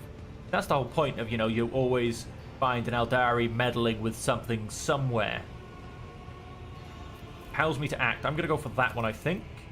You speak of our soul's ability to overcome hardship, then the experience of suffering does indeed become a symbol of our abiding strength and inner growth.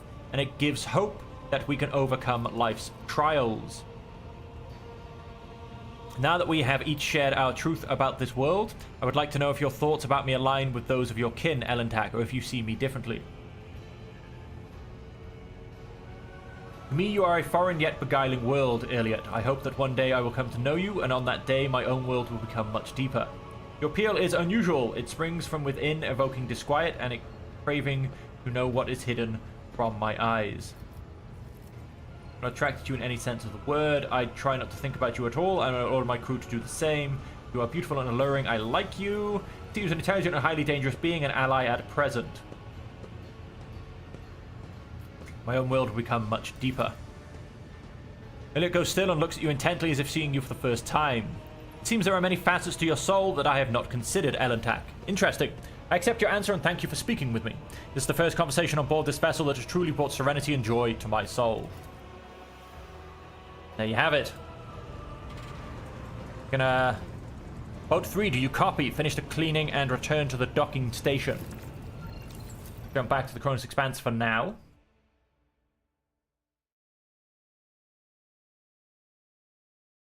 And yes, like I said, I do apologize. Although, wait. No, I can visit without... Let's quickly warp travel down here. Like I said, I do apologize. They sent someone approaching them and laid a hand on their forehead. Then the hand seemed to pass through their skin, through their skull, and with tender motions sorted their jumbled thoughts into some sort of order. Everyone affected by the incident was horrified for a long time afterwards. Resident Psychic Iconoclast, however, remarked with a grin that the tidying up had allowed her to dredge up a vital memory and find the left sock that had long been missing from her favorite pair. Brilliant. Right, I'm glad I'm now reading some stories, because that was worth it in itself. Crew on duty on loading bay 7 heard what sounded like the hissing of giant snake. The terrified workers sent out a voice message, then locked themselves in a shipping container and welded it shut. No sign of warp. Unfortunately, by the time they arrived, the workers had suffocated. Yes, chart new routes. Thought I'd forgotten to go and do this. We have no new routes coming up. We have the Platinum Stelos and the Cradle of Kefri. Currently... Oh, no, wait, look. We do actually have a path coming to this one from here. But to... Which means we'll probably be able to get to this one from the Cradle of Kefri. We do. It is currently a deadly course. So we're not going to go and jump into that. I do, however, have the extra... thing. Nothing happened. Let's keep warp traveling. Detective on Valencia's report a terrifying sight. The skin of some crew members become translucent, revealing knots of muscle and blood vessels beneath. Dives rotated back after the vessel emerged into real space. Warp has released us from its grip. Now, there is no further travel from here, it does seem. This is an uncharted system. This is a charted, so I do have this system still to chart as well. Now, do I come across or do I go up? There is the question. I'm going to come across. Am I... No, I'm going to go up. Let's make this unsafe.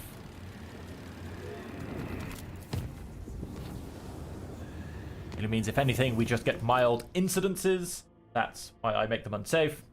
Obviously, if there's one that I think I'm going to travel through a lot, then I will make it safe. And scan. Prisoners of Ice. A strange and frightening discovery was made by one of the sites on this frozen world. Countless human bodies suspended in clear ice of the glacier. The bodies show no signs of injury, but as if they dived into liquid water the moment before it turned to solid ice. Freezing them in place with their eyes wide open and their hair fanning out behind them. Search uncovered nothing that could explain this mystery.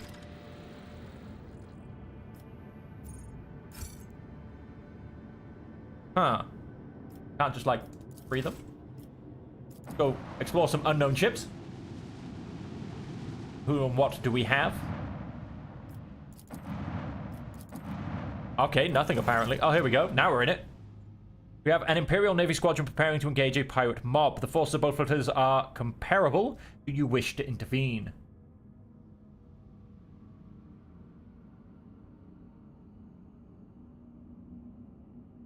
You're engaging. Let this help the Navy crush the pirate scum. Who are you trying to kill at the moment? We have tracked down a gang of murderers led by the notorious criminal Lucretia van der Roysen. This woman is responsible for many atrocities, including the murder of her own father. The planetary governor of the Imperial world, Seleucia, conspired with the Void Rabble, helped them commit a massacre on her home planet, becoming their leader, and now she's running amok. I invite you to join me in bringing her to justice. Sure. Let's help the Navy crush the pirate scum. What we want to do is take charge of our own lives. If that means killing you, so be it. Hey, let's get some hopeful bonus points with the Imperial Navy. I care about them a lot more than probably the followers of the Void or whatever they're called. I wouldn't think they'd be the Casbala Commission. I'm thinking they would be the Void. If anyone. I'll be your beacon in the darkness. We've got a Cobra class. We've got some Viper classes here. We've got a Sword frigate here. Wow. Some of these people are actually... We have a Dictator class cruiser. We've got a couple of Falcon class, a Sword class. Sword class Cobra, Cobra, Cobra, okay. Sword class frigate. No torpedoes, and then Falcon. Macro cannons, though we do have some interceptors. Viper should have... No, just macro cannons, that's interesting. Sword class, same as them.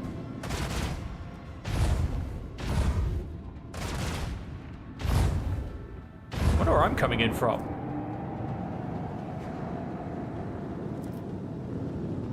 And the Dictator class, lance weapons and a lot of lance batteries.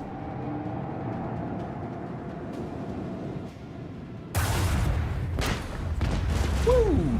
First blood to the Navy.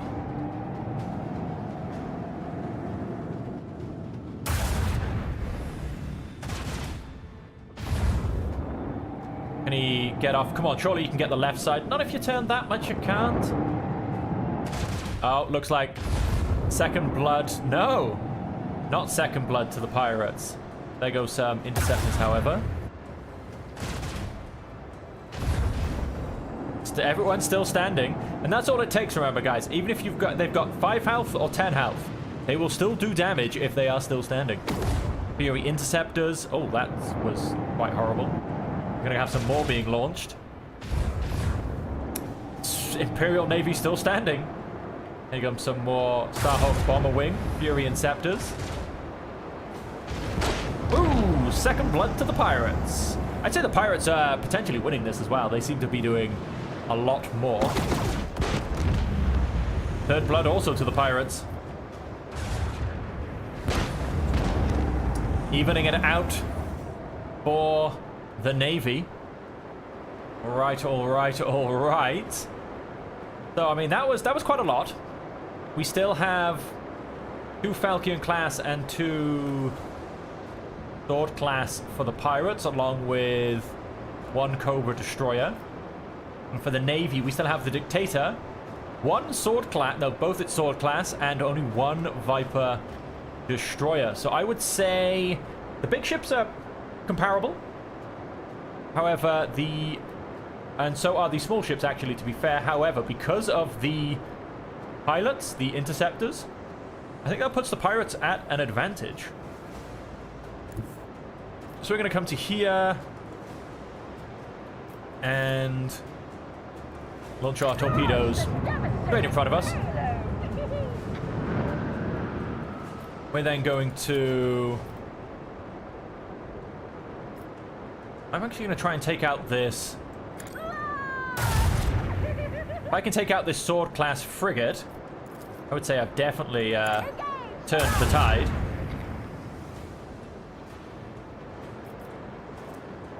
Starboard does a little bit more damage.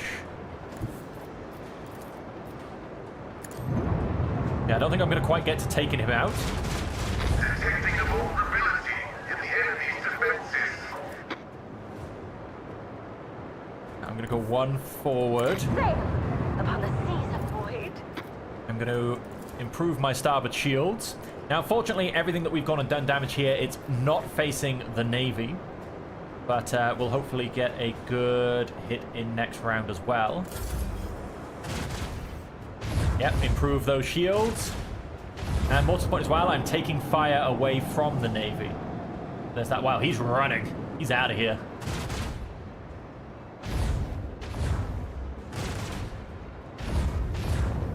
Okay, we've got some... Oh, no, you should have pulled left, my friend. You should have pulled left.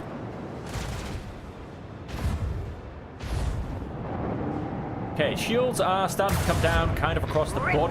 Good shooting. Is he going to take out? No, he's taking out this guy. And then this guy. Okay, so shields are coming down on some of the pirates' bigger ships, but the... I can't actually see the navies, which is a bit of a shame. They don't come up on my screen. World-class frigate. What shooting is he going to get to do? Oh, he's nothing, actually. That's, yeah, these small craft are going to be a slight problem. Or a slight annoyance. Ooh, there goes some shields.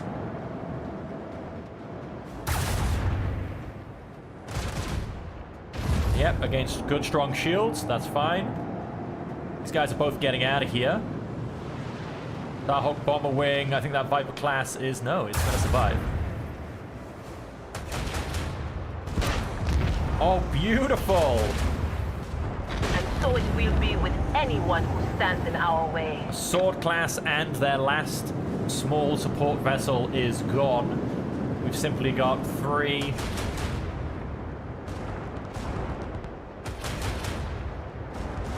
I'm glad I didn't have to attempt to take that thing on. That Dictator class cruiser is mean. Let's come and... straight into there. It's technically calling me out of range. That's a bit harsh.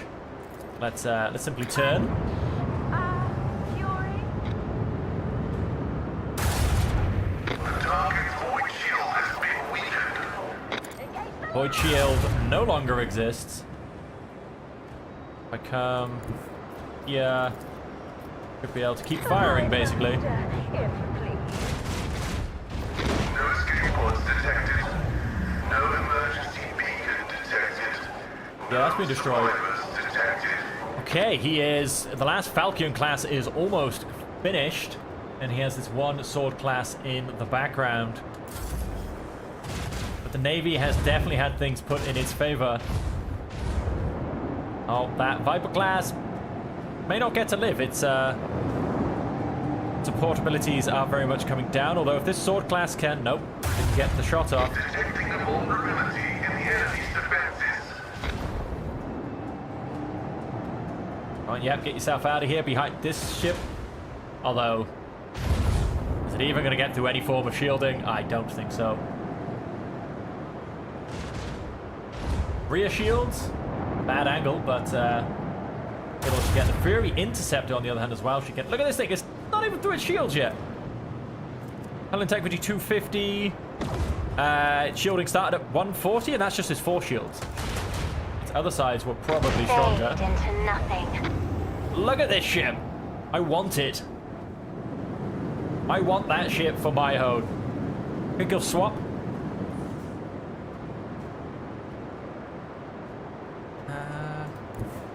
Come to here. I can definitely lance battery on his unshielded side. That has worked out beautifully. Not gone and shielded himself. Engaged into blessed plasma fire. From the enemy at all. Let's go and drop some torpedoes off. In case these guys want to play a bit more next round. They should disappear, technically.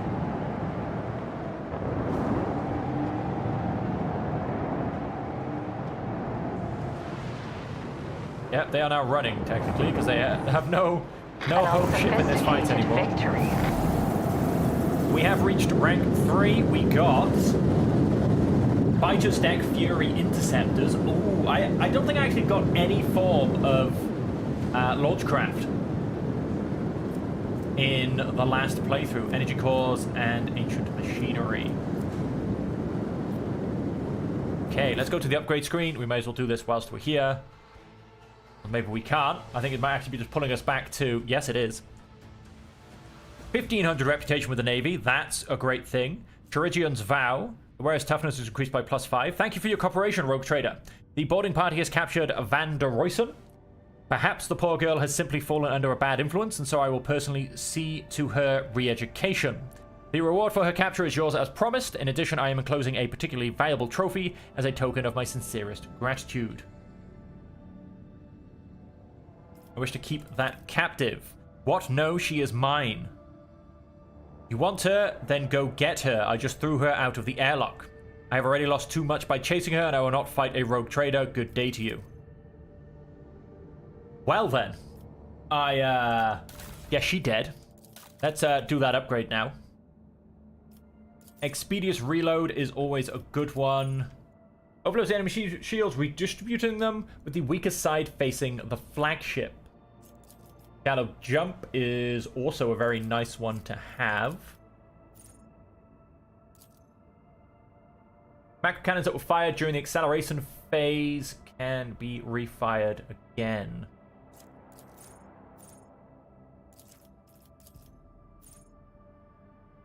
I think we're going to go shallow jump first, and then look at that, then we get all of this back anyway. Warp wave, vulnerability scan, so then let's get expeditious reload. All of our posts wonderfully filled. Components. We have to spend 7 scrap repairing that hull. And oh, would you look at that? Whip. This goes in our empty spot. We now have Fury Interceptors to be launched. Scrap of 155. I think I can spare that. Let's go and upgrade our hull once more again. 215 scrap. I'm not going to spend that at this point. There you go. Let's keep improving our hull strength. And that was great fun. I want that Navy ship. It was huge. I want that as my ship. Platsteel 5. Do I need plasteel of 5? I'll skip it for now. Void Explorator Void Station. Probably going to be told to go away. Met with a hostile scrutiny of the station's defense lasers. An Explorator Lex mechanic who introduced himself as Service Unit 4-2 dispassionately inquires how the station can be of use to the rogue trader. Requires cargo torpedoes. All of the following are required. Give Transurian elements to the Adeptus Mechanicus.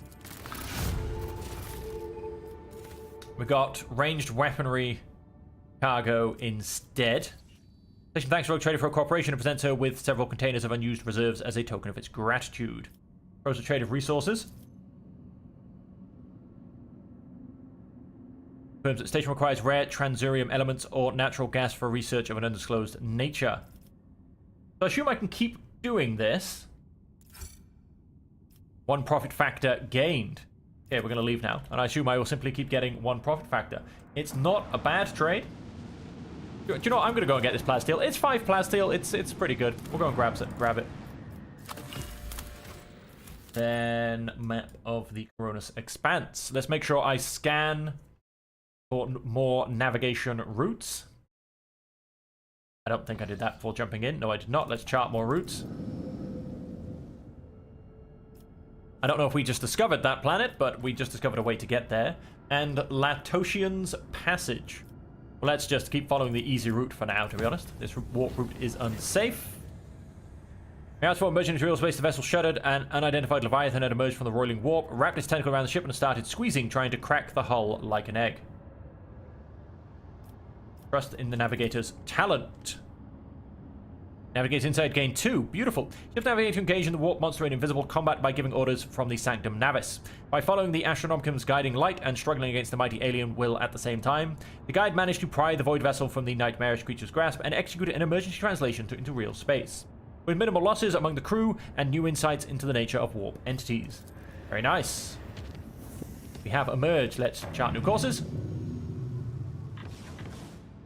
And we look at that. That will get us to Dargonus. That also gives us a safe passage to Latosian's Passage. Let's visit where we are for now. Mundus Nullius. Okay, we have a couple of starship remains.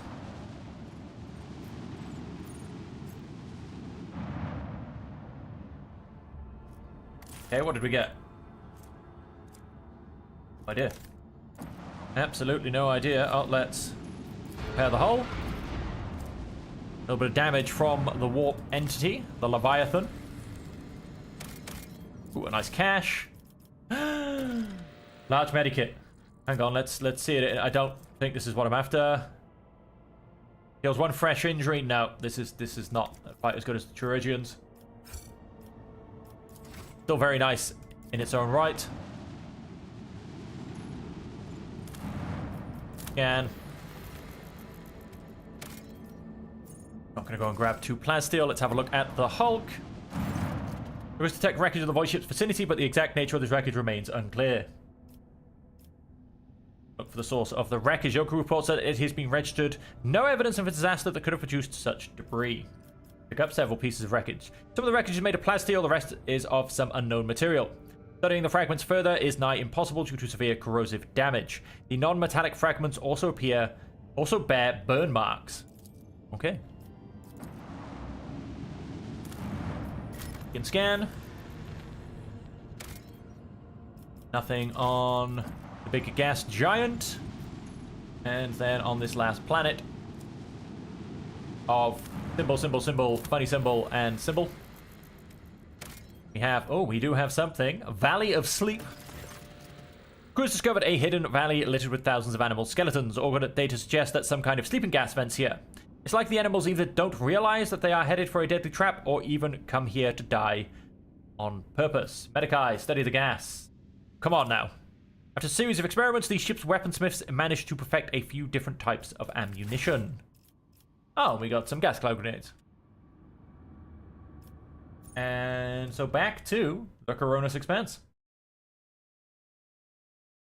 Just hopping around the void, seeing what's there to be seen.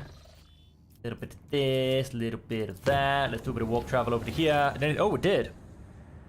The nuclear field generator left the vessel exposed to warp for a brief second. According to the enforcer reports, some did manage to get into the ship and is now prowling the corridors of loading bay 5. Isolate the chamber until the vessel leaves the warp. A part of the ship was isolated from the rest until it left the warp. At the end of the journey, after the vessel emerged into real space and the chamber was unsealed, it was intact. With the exception of the crew who had barricaded themselves in the far corner of loading bay 5 and bravely resisted the unknown assailant for as long as they could. The remains have been safely disposed of. Chart new courses. Anything come up? Nope, nothing comes up. That's fine. We still got +1 point to our navigators. What actually is it? Navigator's knowledge? Unknown ships. I reckon they're going to be pirate. They don't look Aldari. They don't look Drukhari. So that makes me think pirate. Unidentified ruins. Jump down. I think I know what ruins these are.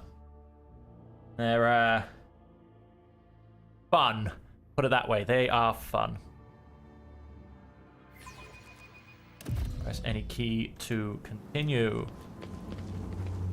The ruins are emitting faint psi energies.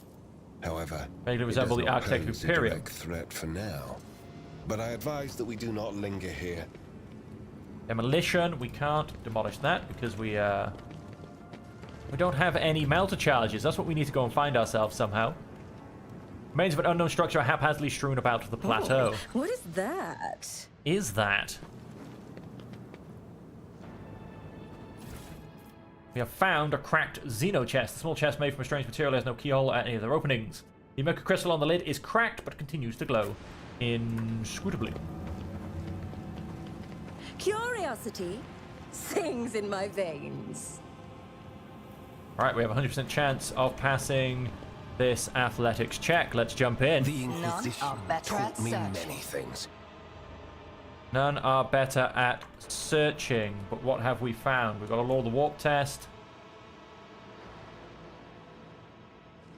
A tantalizing anomaly. Cover the pattern.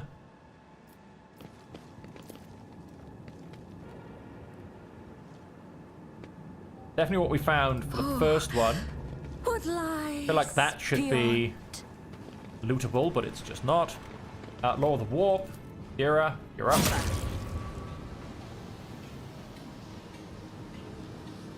Well, that was rude. I feel like we could have passed that. Anyway, never mind. Warp apparition.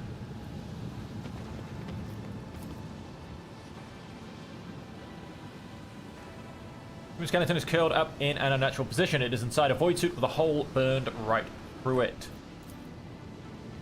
Someone has carved a strange pattern on the floor. As you look at the lines, the fog descends over your mind. Oh, what curiosity unveils itself before me? Goods. This is Captain Trevor Drura calling the bullion. Get your ass back to the surface and get me out of here. My guts may be fused to my suit, but I'm not dead yet, no matter how much you wish it were otherwise. Hey, can any of you hear me? Respond. I'll pay double. Just don't leave me here. Damn it. Going so well. We even figured out how to open the first sphere thanks to the pattern on the floor. Who knew there'd be so much trouble with the second one? They didn't either. Cowards. The moment that beam was directed back, it was already lying with my guts turned inside out. Oh, Emperor, why'd you leave me like that? I'm scared. Oh, yes, I don't want to die. Not alone. Aren't you supposed to watch over all your children? Well, you hear someone pounding. I'll die from the lack of oxygen or my organs will give out earlier. The damned god, the damned Imperium, in the end you will all serve the true masters. Human speech gradually deteriorates into an indecipherable mixture of howling and clicking sounds. Have it, ladies and gentlemen. Patience. Come to this side, right. Afraid. Have everybody stand back here. To the ordinary. Redirect the energy beam. An enigma. That's gone that way. I am your shadow. Let's dot our guys around so it just makes this bit easier. That way. What ails you? Do I Rex. detect doubt in your voice? Stand up there. No, in fact, you. Stand up there. My whispers Here we crave go, right. entertainment. You And interrupted my thoughts. Elliot, oh, what a shame. I do Choose your own apologize. path. Redirect the beam. What is it, rogue trader? Heinrichs, redirect the beam. Did I mention that my Direct whispers beam. tell you jokes? Jokes that once said aloud make your eyes bleed and blood curdle. Talk about black comedy. This galaxy is my playground. Patting on the floor no longer works. Okay. Do you require an audience? I have a different perspective. Okay, and then we have a second beam to get done. Now, hang on. So that's the point. So that does, in fact, have to go to the second one. And then, so this second one... In fact, go to there. Let's get you out of the way. So we're here. We've gone to that one. We've gone to that one. This one has to come straight across. Yes. Kira. You then come straight across. Blood is my life. Death Ibala, is from my that one duty. you hit Heinrichs. Of course, it's the only one left. And then from I'm watching your Heinrichs, back. Always. you do that. To the ordinary, I am an In the enigma. chest, we get an ancient force sword. Was that me just putting... Yes, I believe the cracked chest inside that. And so there was one more pattern we can technically make without... Because obviously we're not allowed kind of cross the beams or go backwards. So... What did I went there, there, and back here. We've obviously gone round in a circle. I go there. I can't really go there.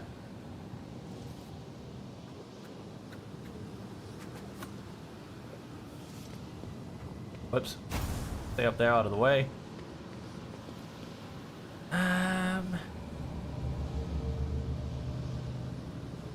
Yeah, I'm actually Does something thinking... trouble you, Lord Captain? We were to come there. My whispers crave entertainment. And come there. Speak, Elantark. Do you require inquisitorial approval? And there. The web. Then can we actually get this done, though? No, because it crossed back over itself. Damn it. So that can't... That actually physically cannot be the last one. Because it will guaranteed to cross over itself. So it can't end there.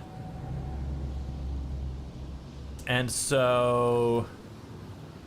They fear to look at me because of my appearance. I fear to look at them because of their rotten-colored souls. If that were to point there, then the first thing that would do is point back there.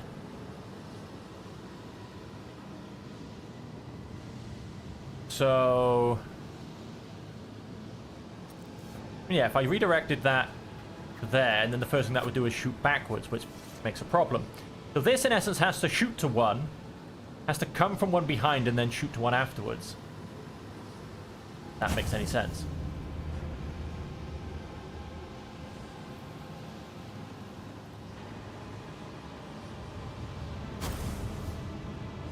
You come back here.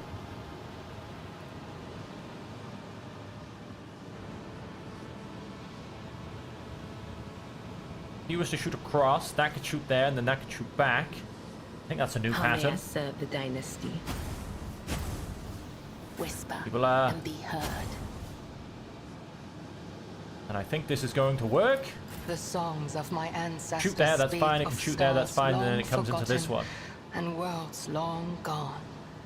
What a shame that you lack the capacity to... In the shadows of the Imperium's chest. ignorance. And we also get my this. genius Chains of blossoms. Domination.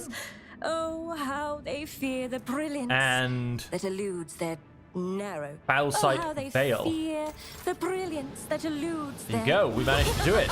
The battleground beckons. This does, however, then go and start with this wonderful stuff. We have 3 bad guys. Go and stick you up here. Go and stick you across to here. Cass goes first, and then it's pretty much them. But the Scream of Tzeentch does take a little while to really get into it. Let us... Alright, hang on, Heinrichs. Down here. Go ahead and hide yourself in here. And... Here, take a step into cover. Okay. Cass. Oh wow, we're apparently starting already in a bad level of heroic acts. You do a desperate measure, but we're not going to do a desperate measure. If you insist, Lord Captain. Cora, Pinkora, Screamer of Tzeentch has been staggered. That's fantastic. Let's try that again. I'm basically just trying to stun them so they don't even get goes. How did that go? No stun. Stunned. And not stunned. Okay, so we stunned one of them. That's not terrible. We probably also... Yep, we can get them all in that nightmare. And so... Go and give this... CC, let's go. Front line. Stick down there. Then, can I hit this? Yes, I can hit this over here for Adira. Okay, and let's see what happens. One of them is stunned yet. One of them comes rolling this way. Towards... I don't even know. Oh, shot some pink goo at Iliad. Okay. Okay, indeed. Let's... Are you trying to tell me I can't see them? That's just plain ridiculous. What if? Absolutely. Absolute nonsense, I tell you. There's of Tzeentch. Oh, and then the pink horror. Let us go and shield ourselves from any allied damage. A new note in discordant melody. Oh. See if we can't remove this Screamer of Tzeentch What if? from existence. Schemes within Not schemes. quite. 18 health remaining. 18 health is enough to come and do that.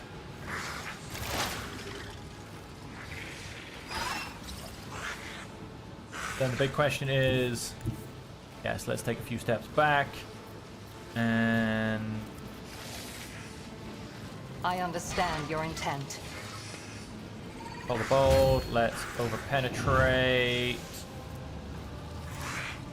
If it serves your cause. Mark the pink horror with... If no weakness is hidden from my sight.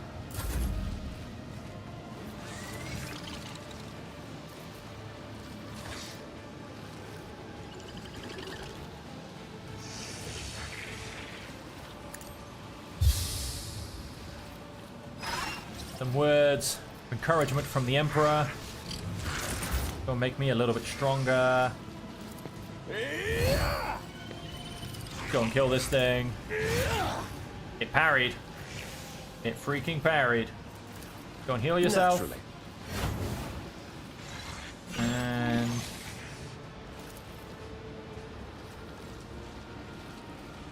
Let's see and more to it. damage. There's a lot of warp. Any way to describe all of that? Anything else? Go and scream at the pink horror.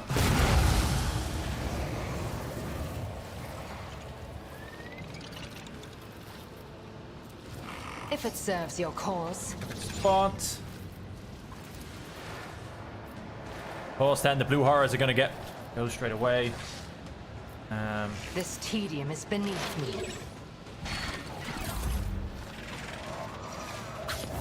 Dodged. Then... a desperate measure.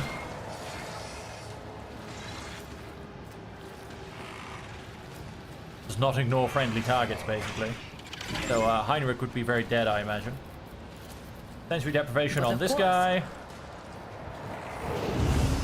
Increased dodge chance on Heinrich.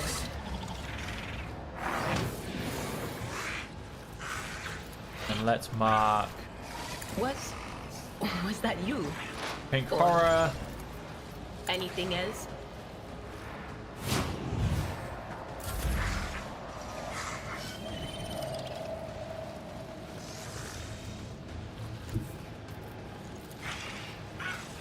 Isn't a square there. Okay. I will leave footprints of scarlet.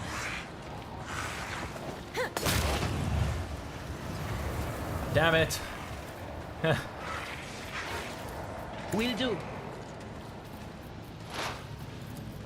On it. Go and put that back on.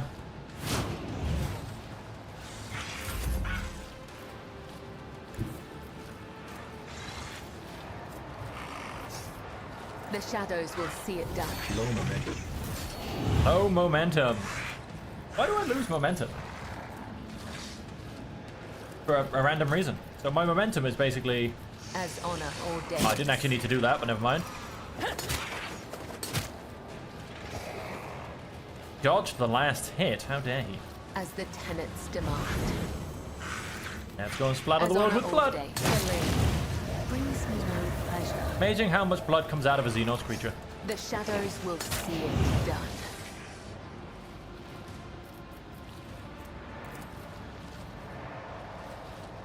Gift of Torment, and that'll be her. Dodged. For everything he's got. Let us Me? If you insist, go Lord and scream Captain. some more blue horrors into existence. Isn't this a job for the as duty demands? Let's go and skip that for now. Let us... I could give Adira another go. That would be quite nice. If I may.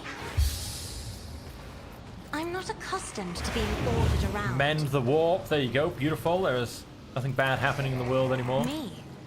Go and lower If these you guys' insist, Lord Captain. stats. Penetration. Unfortunately, there's no one in that line.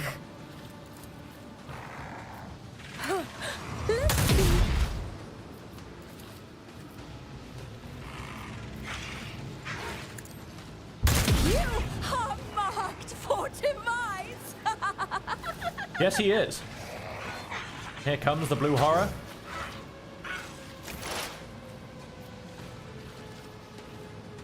Let I us... am not your Xenos pet, monkey. I know, I know. Even I probably can't even see that one in the back. I can't. I understand your ancestors guide me. Very nice. That one happens to still be alive by your turn. I'm not expecting it to be. Kill it. I need a foothold. Be gone. Well, he's dead. Let's simply leave it at that. They're shout at this one.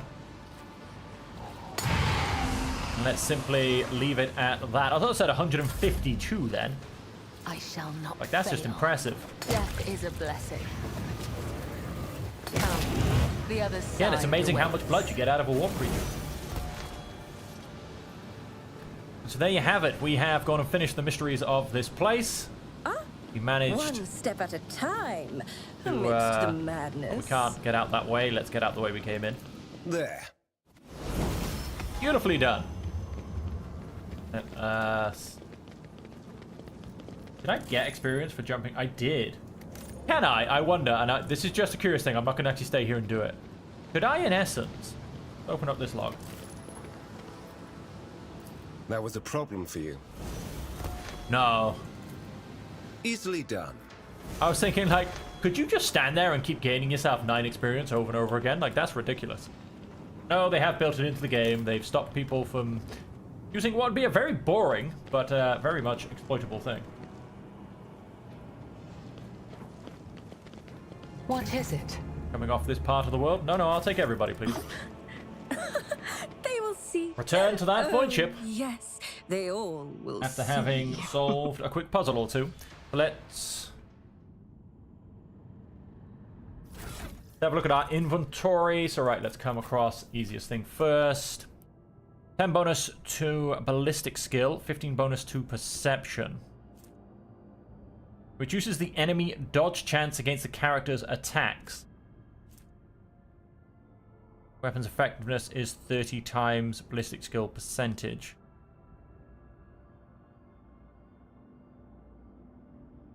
So the base hit chance is 30 times the percentage, so 30 times 8 is a lovely 240. And then you take that, and I believe you take away dodge from it.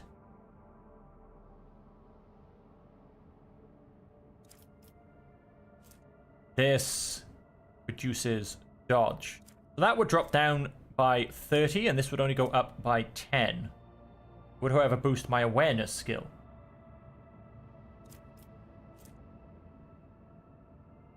Also then takes off 5 willpower. I think I'm going to leave it. I don't know, I could be wrong, but I feel like ballistic skill is actually better than perception for hitting people. Base dodge chance is 30 plus target's agility minus attacker's dodge reduction. Yes, that's just, it's just this number minus perception, basically. So if I was to attempt to shoot myself, my dodge would be 40%. But then I have to get past ballistic skill, which apparently is 210. Oh no, 30 plus, not 30 times. I'm being an idiot.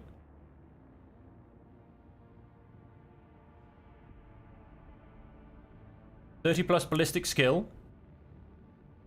So which is 80. But yeah, no, it's exactly the same. I was just being an idiot. So 110% is my base hit chance. So I would have 5% to hit myself if I had 0 perception. As it is, I have 70% chance to hit myself. So 15 perception is better than 10 bonus to ballistic skill. But the minus 5 to willpower, there's the question. Let's go ahead and do it. Look at that. She is encased in an Aldari. She actually looks quite scary. We're going to keep the helmet visible. And so here. They receive a stacking plus 5 bonus to willpower until the end of combat whenever the wearer kills an enemy. So, control over character, interrogate a heretic. It also increases the chance of resisting negative mental effects and psychic powers. I mean, like, she kills a lot of people. He doesn't kill too many, but maybe.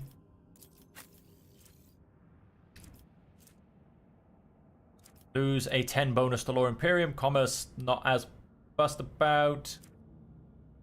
She would get a huge boost in her willpower. She kills a lot of people.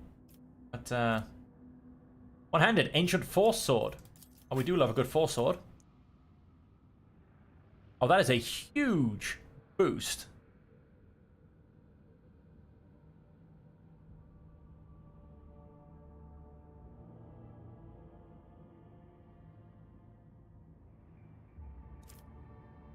Oh, he's got... Why has he got 2 Force Swords? Really? I equipped a new Force Sword, and instead of equipping where it's supposed to, it went in his secondary thing? Get out of here. Okay, so hang on. Let's have a look at that again. It's still a bonus. It's still a boost.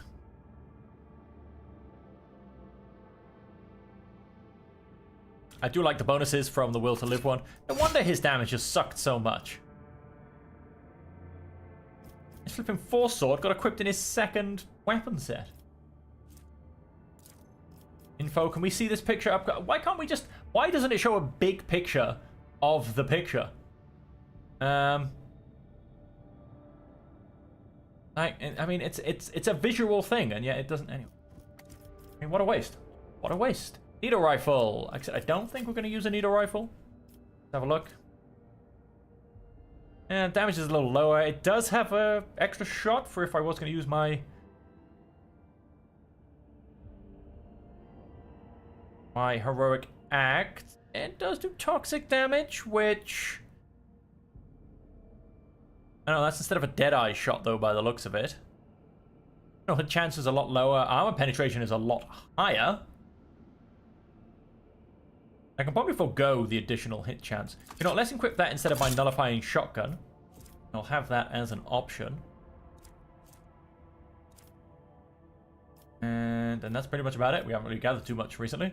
My nullifying shotgun. Is one of my guys using a shotgun? You have a nullifying shotgun. Oh yeah, Idira has a combat shotgun. That was the one. Where's toughness increased by 3? I feel like it was more with my character. It is, by 5. 31 kind of a boost in toughness? I don't think so. Look at that helmet. He has now become an anonymous Reaper. Why is this still showing as a point of interest? If there's something there that I haven't finished, I don't know. Makes me wonder. I feel like I finished. In scan. 2 adamantine. Wonders of nature. The lone mountain chain is composed entirely of a mineral with a shiny mirror-like surface. The mineral itself has no particular value for production, but its properties make this place incredibly beautiful. The sky is brilliantly reflected in the many surfaces of the plateaus, oddly shaped rocks, stone, arches, and columns. The view is especially stunning on clear starry nights, or when aurora trails dance in the sky. The enraptured crew have asked the Lord Captain's permission to visit this remarkable place. Grant shore leave. The shore leave passed without incident, and the ship's officers talked about it for weeks afterwards. Kibula spent hours wandering among the mirrored paths, marveling at the wonder of nature.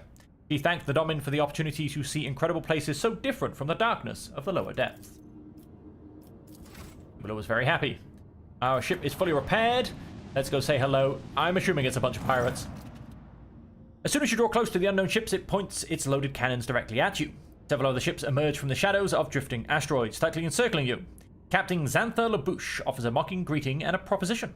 You can buy your way out of this, but the price must be to her soul's satisfaction. The outrageous suggestion sends your crew into a fury. You are in a no-win scenario. You can enter an even fight and lose everything, or shamefully pay to save your skin, sacrificing only your pride.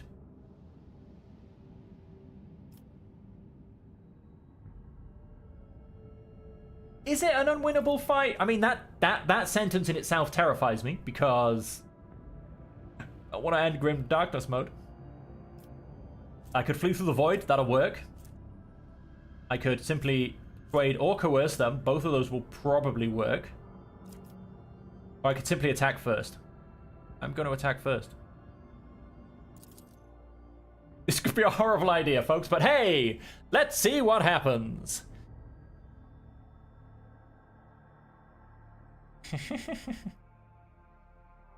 Oh, dear lord, this could be the end of everything. An unwinnable fight, they reckon.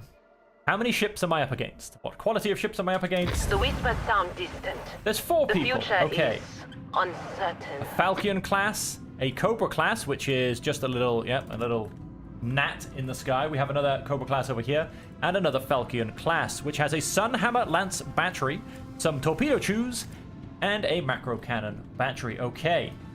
It claims unwinnable. I claim never. He is unfortunately just outside of the range of that. We are going to...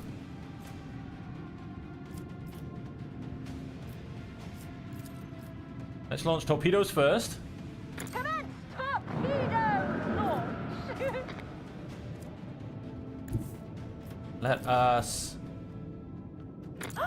Engage the slums!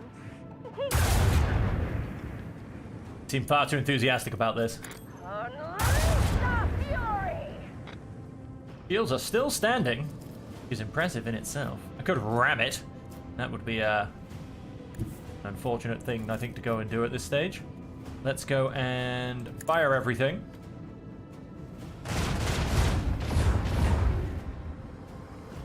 Change course to disengage. That is huge, ladies and gentlemen. One of their Falcon-class frigates, basically the big out of some of the 4s have gone and decided that they no longer wish to play. I'm going to come all the way forward. And so I am going to then reinforce my port shields. I'm not going to jump. We're unfortunately just out of range of these guys, so we'll leave it at that. He'll potentially come and attack my torpedoes. Yes. No, he won't. He's going to attack my rear shields. He's going to make a bit of damage on me, I think. Yep, he did get through with the second hit. Now I've gone and aimed my torpedoes left. Should have aimed them to the right. Just looking at how everything's happened. Oh, wow, he's going to die. No, he's not. Okay, interesting. Let's come here. And then let's...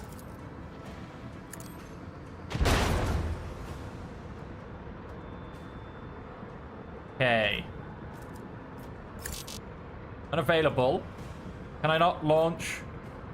Oh, I either choose fighters or torpedoes? That's odd.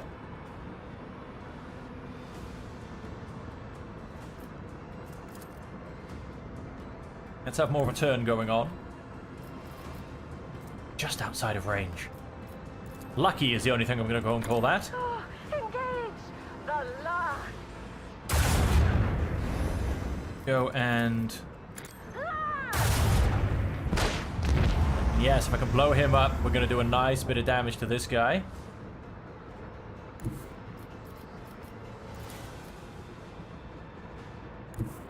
We keep doing, yep, prow damage.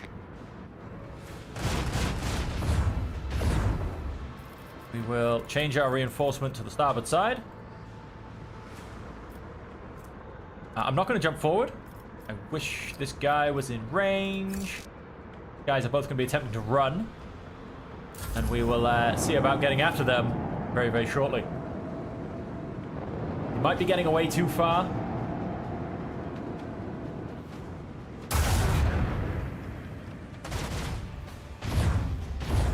Damage is creeping through.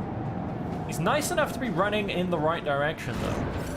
And dropping some torpedoes, which, oddly enough...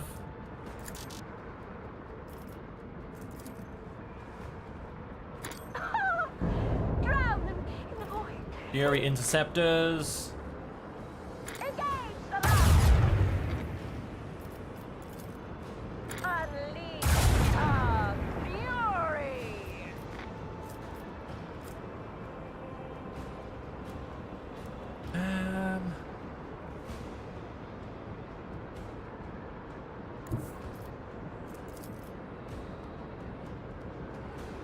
But not yet.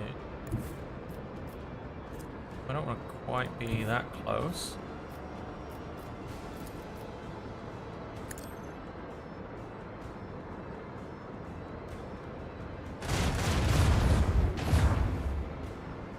Now also trying to flee. Okay, we seem to have lost our turning ability. Void Master, if you please. Is a little bit annoying.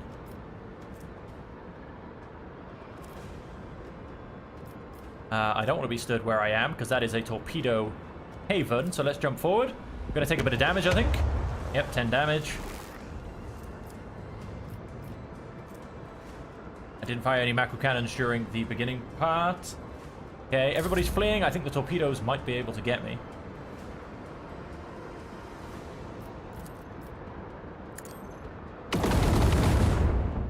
Ooh, so close to being destroyed.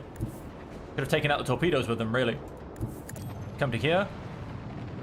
Or in fact, let's see if I can tempt the torpedoes into destroying my fighters. But I've got these guys to chase down.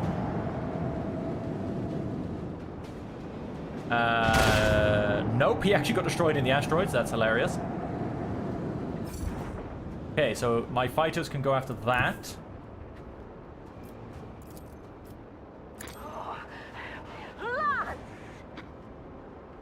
I think he's going to disappear in one turn, basically. Yes, disengage in one round. Dorsal cannons are slightly out of range. There's unfortunate. Oh, we didn't even make it through. Commence torpedo launch.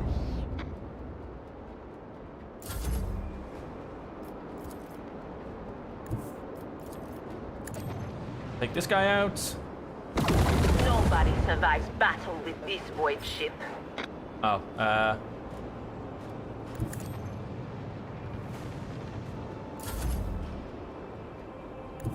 and we can't come to here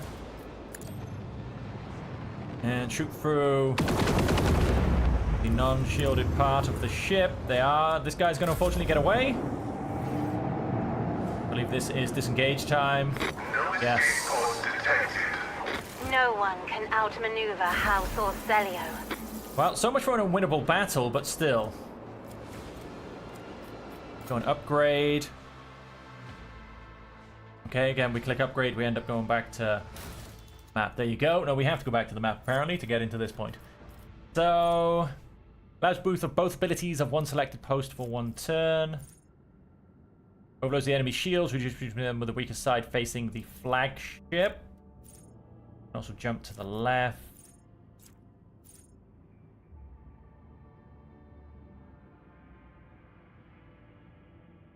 The enemy ship has suffered hull damage as abrupt turn. Addition deals. You know, let's play with the warp wave. I've not played with that in the last one.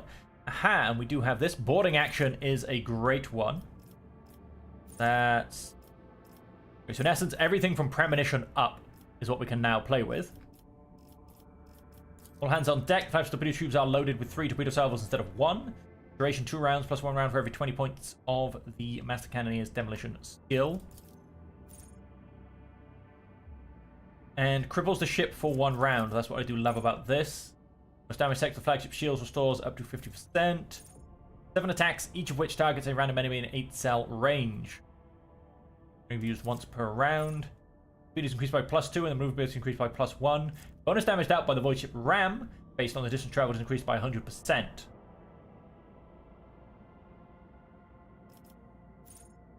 I'm going to go boarding party.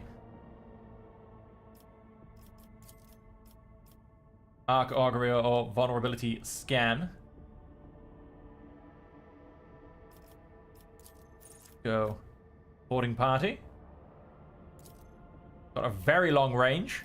That would have definitely helped us kill the other guys that were in that fight, but that's okay. Come back to components. Let's hull repair. That did cost us a bit. We didn't make too much profit on that one, to be honest.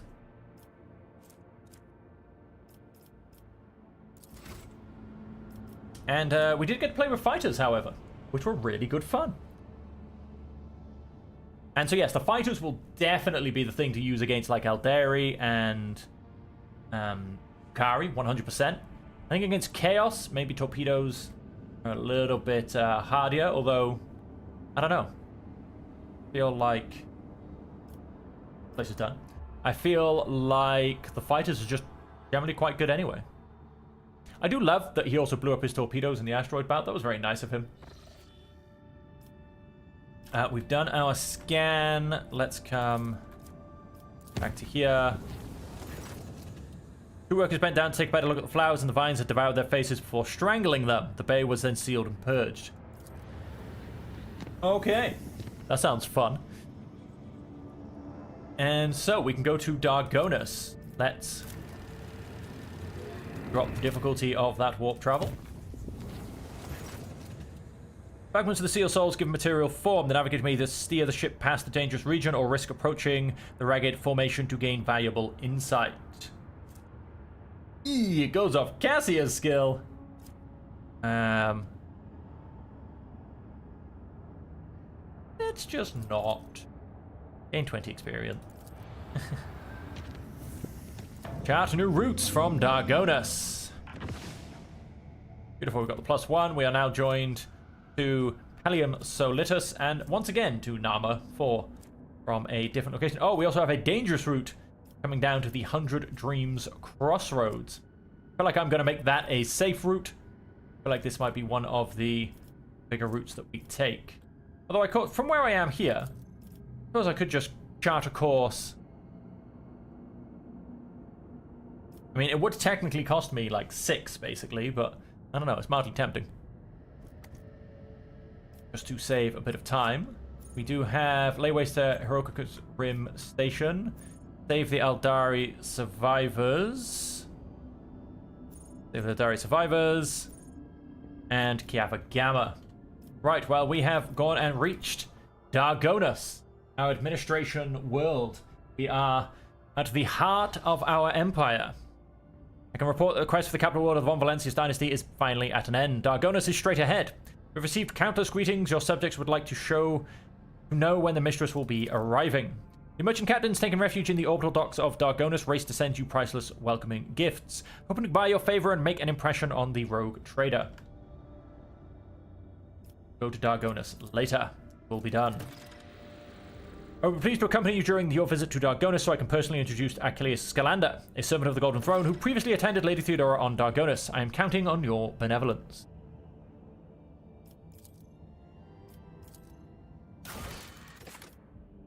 Capital of the Von Valencius dynasty has been found and is awaiting the arrival of its sovereignty. Oh, no. Do we have new... No, we don't have new contracts, just contracts that we can fulfill. There it is. There's Dargonus and an Adeptus Mechanicus ship. What that could be about. Oh, for Phlogiston. Let's go and grab that. That's a beautiful find. I wonder if what you can get on planets is random or whether it's actually pre-programmed. How did this world look before it was enveloped in this fiery shroud? Was it your ancestors, Anantak, who disgorged its core in some ill-considered act? It's not always the monkey's fault. Sheesh. Take a break, Xenos.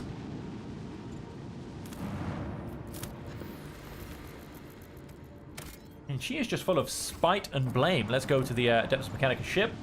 See what he wants. Lord Captain, a transport shuttle bearing the markings of Adeptus Mechanicus is approaching the ship. Magos Tarsus' delegation intends to board our ship and gain an audience with your ladyship. This is exactly how they phrased it. He intends, not humbly requests. Many of my tech comrades neglect diplomacy when interacting with the laity. It is regrettable.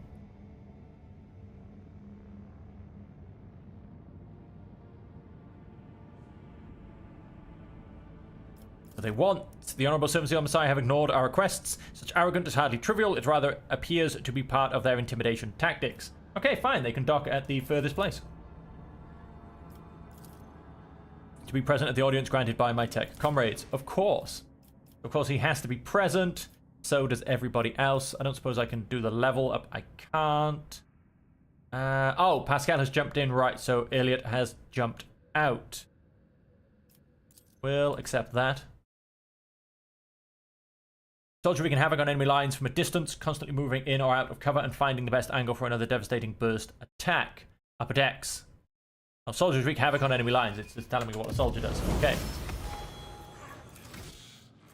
Go and give our ranks. Oh, we've got our next level of Wild Hunt. Prior to the attack, all prey suffers a deception bonus penalty to armor until the end of combat. So sweet charge of hunt down the prey. Whenever the bounty hunter attacks exactly one target, which marks as prey, they do 300% damage. Reduced by... We'll go to prior to the attack. At the end of combat, all toxin and burning effects from any source inflicted on the execution's enemies ignore their target's armor and deflection. The damage of all bleeding effects from any source inflicted on the execution's enemies is increased by an additional 30%. If used, all enemies suffering from any damage over time effects immediately suffer an additional instance of damage from these effects. All enemies in combat immediately suffer bleeding, burning, and toxin. The level of such effect is equal to the character's level divided by 10. So we're on like a 3, 2.6. At the end of combat, all of the executioner's allies are healed by damage over time effects instead of suffering damage. The number of wounds restored is equal to the amount of damage that would be dealt by an effect after all modifiers are applied. It's a shame I've just gone and given myself only 50%, but that is huge and I love it. I have particular fights in mind for how that will switch things around. Prior to the attack, all prey... yes.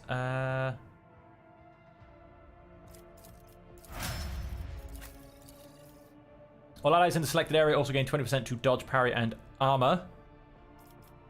All allies in the selected area have their weapon skill and ballistic skill increased by 20. All allies in the selected area gain 20% dodge reduction and armor penetration. Action points granted by taken hold is increased to 5. It's an extra turn with 1 AP and 2 MP. Oh.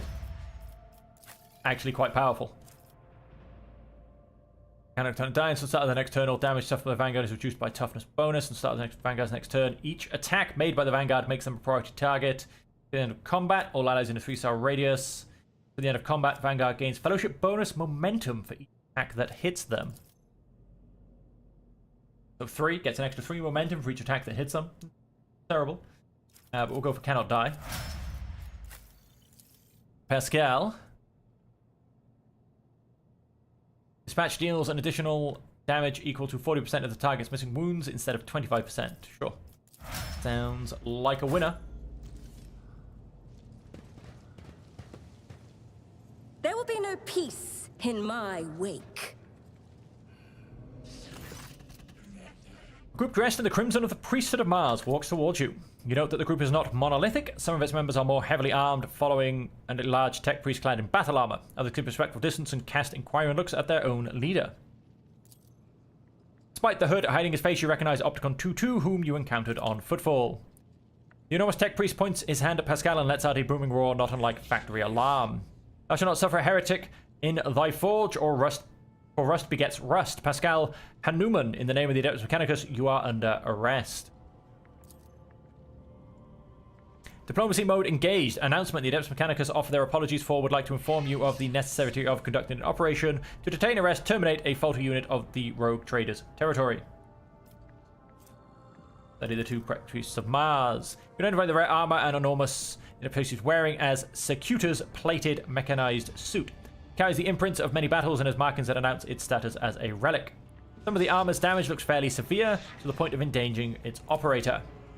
The slivers of flesh revealed under the steel are marked with terrible chemical burns. Every now and then, convulsions shake the tech priest's body, and a painful sound hiss comes from his vox. Okay. The tall tech priest who spoke to you looks more peaceful and makes a point of not drawing his weapon. There is now concern about the way he frequently glances over at his fellow, scrutinizing his condition.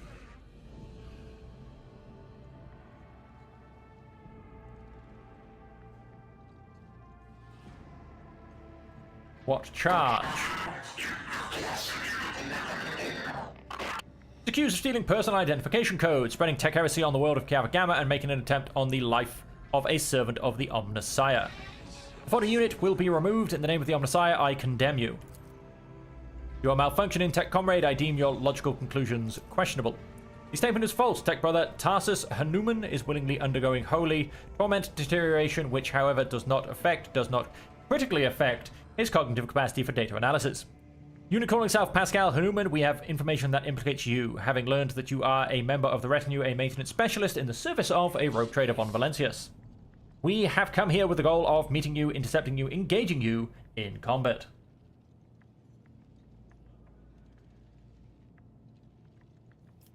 You have proof that this tech priest is what is happening on Kava Gamma. Exceptions: the planet's fabricator sensor made incorrect blasphemous modifications to manufacture and working procedures, which qualifies a lapse in sacrilege. The Adeptus Mechanicus are hereby officially notifying House von Valencius of having commenced an investigation into operation to remove fabricator sensor Cubus Delphim. Esteemed time to procedure completion 3.7 solar years. I suggest that the unit which used Magos Explorator Hanuman's identification code performed an unauthorized upgrade on the planetary Vox array and introduced data deemed to be scrap code into its operation. This fact points to this unit's criminal complicity with the heretic Cubus Delphim.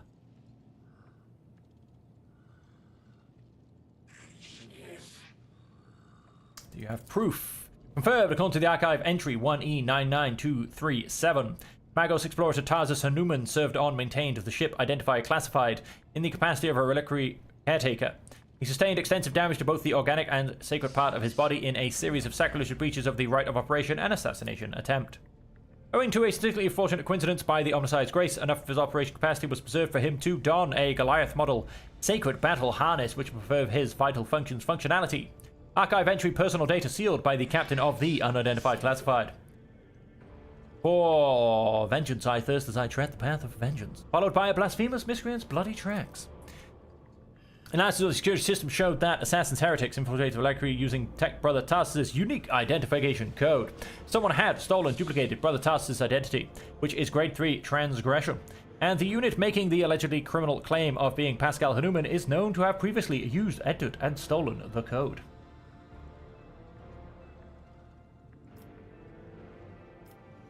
Let's get to the bottom of this matter together. Request approved, ready to work in cooperative mode.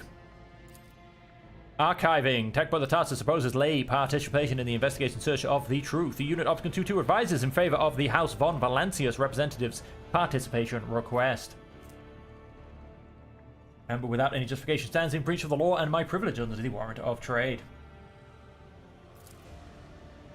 Request for cooperation reviewed and accepted. I request Tech Brother Tarsus' consent to the cooperation of representatives of the von Valancius dynasty in the investigation proceedings. A sacrilegious conspiracy. I refuse to help from laypersons. I am a cog of the Deus Mechanicus that grinds down corruption, and I will carry out the sentence immediately.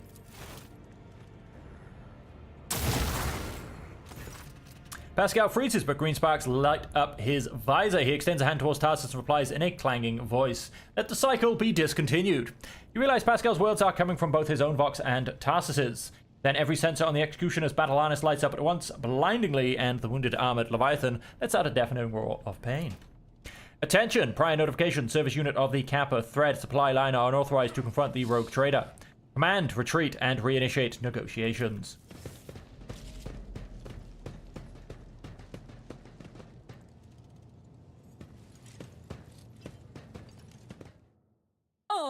This guy, on the other hand, and these 4 people back here, because they are Tarsus's people, however, do want to pick a fight. We are going to, I'm going to say come to about there. CC right there. Pascal, you can stay where you are. Heinrich, you can come forward a bit. Ibala, let's have you step round to the flank, almost so to say, and Indira get in cover. Alright, Cass. Usual opening. How many people? Oh, can we not see everybody? Okay, we've now got one more. Can we, however, get the full shebang? Yes, we can. You'll, however, actually get Cass with that, though. Sorry, Cece with that. Cass is not hitting herself. Battlefields are always drowned in scarlet. Lidless stare followed by a lidless stare. Isn't this a job for the troops? Have as many of these people stunned as possible, and that is pretty much all of them. That is all of them stunned. Beautiful work, if I do say so myself. I am a navigator, not Front a line servitor. marks down there. Get the rear Isn't marked this a job down for the here. serfs? And let's get the middle ground marked down here. And then let us weaken Me. If you insist, these Lord guys, Captain. including Tarsus himself.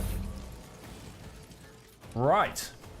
What if? Save us all from each other's grace. Over penetration. A dual shot to take out Tarsus and his servitor.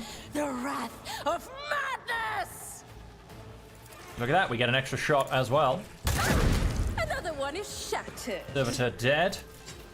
And how about... Behold the wrath of madness! another huge set of damage. Well, these guys are, of course, very much having a bad day. I'm gonna go and jump right into here.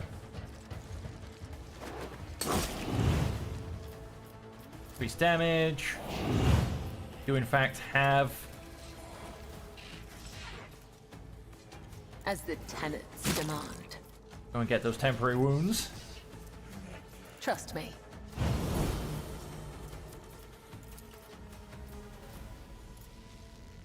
As honor ordains. Brutal strike. Let us... Oh, it's a difficult to go and finish taking out this guy. The shadows will... Killing brings me no pleasure. Are you sure on that one? As honor ordains. Because you seem very good at it. Okay, that guy's dead. Death is a blessing. Mad Slash? What's Mad Slash? What's all that about? I'm not quite sure, but he's not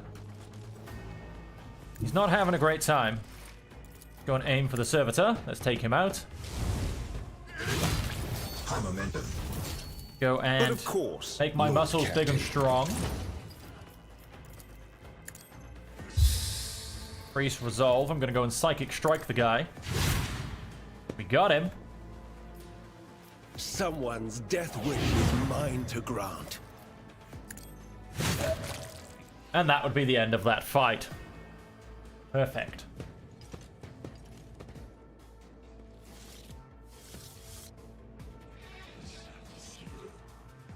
Point to Tarsus, help your brother.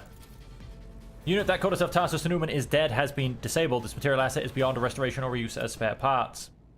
Despite his misconceptions, he was a servant of the Omnissiah.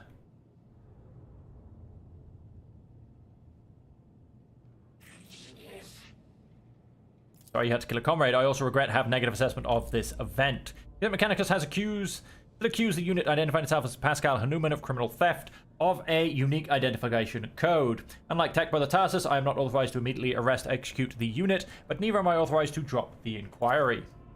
There are no apostates among us. Tech Brother Tarsus and the machine spirit that lived in his battle harness succumbed to the suffering that beset them.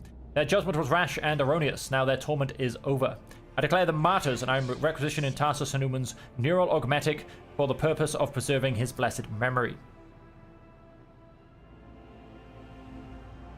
He leans over the man's body, extracts the augmentation from his skull. His movements are precise as they are respectful. Listen in silence. Oh, he stood up again. That's impressive. You saw the agony our Tech Brother Tarsus was in. His unbridled pain-spurred faith intimidated you, yet you were silent. Reverence stopped you from raising your voices. Proclaimed that the machine spirit with which his mind had merged was morbidly afflicted. The imperative of reverence has paralyzed your will, and you watched the tragedy unfold in silence. The Sixth Universal Law states that comprehension is the true path to knowledge. Yet the procedural cycle has robbed you of your comprehension. Therefore, let the cycle be discontinued. Let the cycle be discontinued. Let the cycle be discontinued, Tech comrades.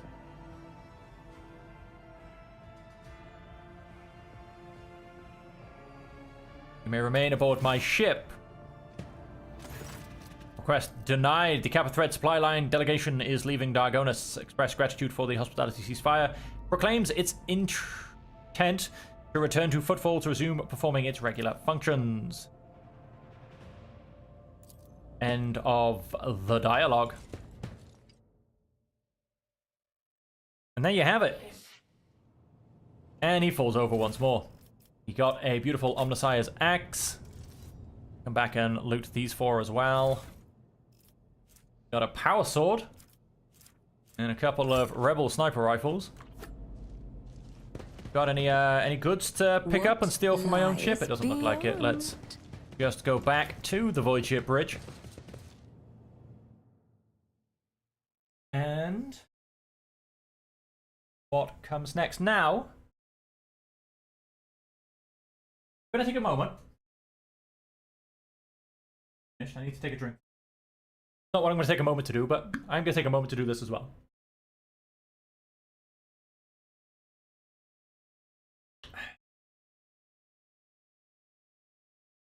I need to make some decisions about my party, I feel. Not sure if Elia really makes that much of a difference, if I'm perfectly honest. And so I have a feeling that maybe I need to use someone else. Now, we have a look at Iliad. In her fantastic new helmet. She looks brilliant, I must say. But like I said, I'm not sure if she really brings that much. I mean, she basically does a single shot, and that's about it. She has a beautiful amount of awareness. Our next, I think, being me with a 90. Out of my current squad. I do think, yes, I mean, I'm the next winner with a 90. 90's not too bad. It could be higher, and I will aim to get it higher, because, you know, I was skipping it out for demolition. Iliad also, I think, wins on Lord Xenos. Idira is also pretty good. Only a 10 drop, to be fair. It's not too bad. Although he, in fact, actually brings a 90. So he does, in fact, actually go and win this one. Where do I get the plus 20 from? Advanced skill and base skill? Is that what we're talking here? I think so. That's where I think where we're getting our plus 20 from. So he, in fact, wins on Lord Xenos anyway. And like I said, I don't know. I don't actually feel like she's bringing too much to combat, if I'm perfectly honest. Maybe, of course, you know, that's my fault that I haven't gone and respect her properly. Maybe that's just because there could be much better options. And so I think I am going to go and replace her with someone else. Now, Pascal is a huge shout because that fills in the gaps of tech use and logic. Because, for instance, so yeah, Lord Warp, we're doing pretty good. Lord Imperium, Lord Xenos, we're doing pretty good. I mean, in fact, his Lord Xenos is on an 80 because of his high intelligence. There are a lot of his skills actually pretty high because of his high intelligence. But I mean, Lore Imperium, Commerce, Awareness, we have through myself. Demolition, we have good numbers on. There you go, Coercion. Carouse, I think is actually another really big blind spot. Athletics, really good. Logic and tech use, we struggle on. And they're such good skills. Like, you need someone with good logic and tech use because you come across so many different things. Persuasion, Medicae, we're on a lovely plus 80. Again, he's almost there because of his high intelligence. And like I said, all of the laws were pretty good as well. The question is, how good is he going to be in a fight? I may need to go back and respec him, if I'm perfectly honest. However, if I ask to respec my guys, is it going to change this thing of everybody? Because I don't want to have to respec everybody. Whereas toughness is increased by 7. Sure, let's go ahead and do that. I think am going to have to respec all of his talent points. Because I think I've kind of not done properly, to be honest. That can go to cargo, that can go to cargo. So yeah, if we go type in ascending order, what trinkets do we have available? That is a backpack. Necklace trinket. With a Deadeye shot. You're not going to be doing Deadeye shots. We don't have any trinkets, it would seem. Coming off Elliot, we would have 10 bonus to awareness. We can respec that somewhere else. Target of a Rose range attack fails the toughness resistance test with a -10 penalty. They get exhausted. Using reload for any weapon is 1 AP less. I mean, definitely a thing on big fights. We can potentially swap that out for the 10 bonus to awareness. Where's that gone?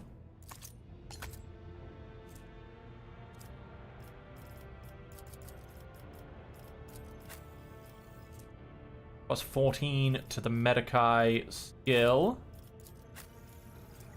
10% more damage to Xenos. And demons, if the wearer has conviction dogmatic, this bonus is doubled. Whenever the wearer makes a melee attack, they regain 1 wound. Yeah, no, it can be ticked quite nice. I mean, especially if I can get quite a few attacks in, you know, I can end up hitting like 10 or so attacks per round. I mean, that's a nice 10 passive healing. Wow, you actually have no boots on. That's wrong. The wearer gains perception percentage bonus dodge until the start of the next turn. Each enemy afflicted by their... No. The wearer gains 40% bonus to resolve from the unyielding beacon. No. And that is Heretical Follower, so that's not going to happen either. So we don't actually have any boots for her. He also does not have any boots. Drawn by enemies with a single attack. The attack does not spend all of the wearer's MP. Not burning. Does endurance. You don't need to be wearing gloves. Has a 25% chance to gain 2 MP. Let's not worry about that too much. Grants 10 to persuasion. And dodge against enemies under the effect of expose weakness. Let's go and actually chuck that on Kibula.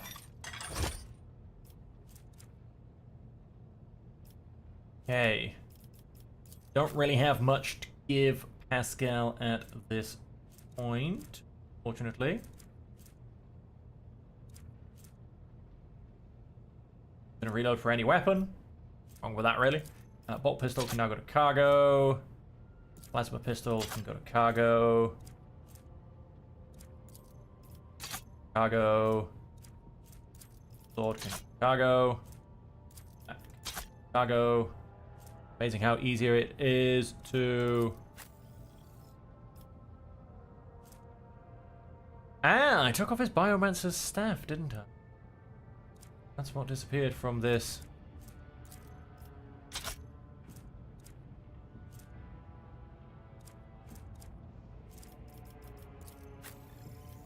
Have a pair of goggles on him. Large medikit.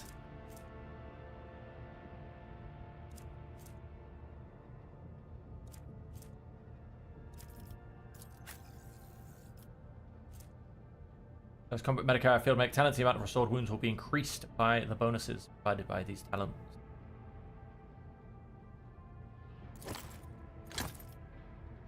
And upgrade to a large medikit.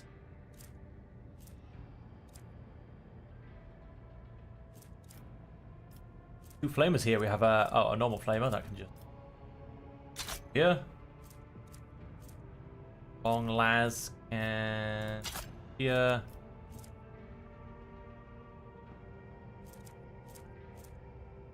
Staff of House Orcelio. I think I've probably already got that equipped, haven't I? Yes. Has a different bonus on it, but no. Close by that. Yeah, I think I need to bring Pascal into the fold, basically. Give him a crack grenade. And then let's go and give him...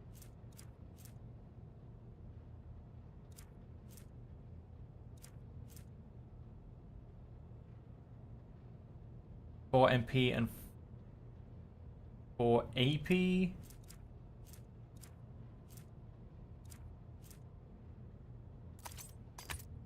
Isolene. Yeah, I think he's going to become part of the crew now. And that will definitely fill in the skill gaps I had 100%.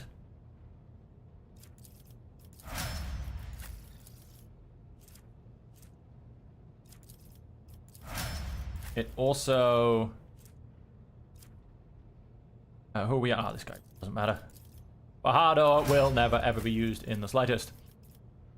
MP restores 3 charges. If they attack one target. Until the end of the next turn, the Vanguard cannot die.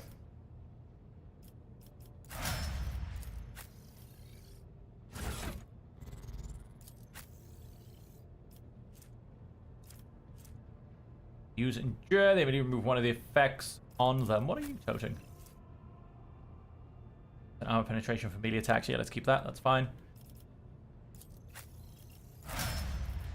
And we can have a couple of extra things.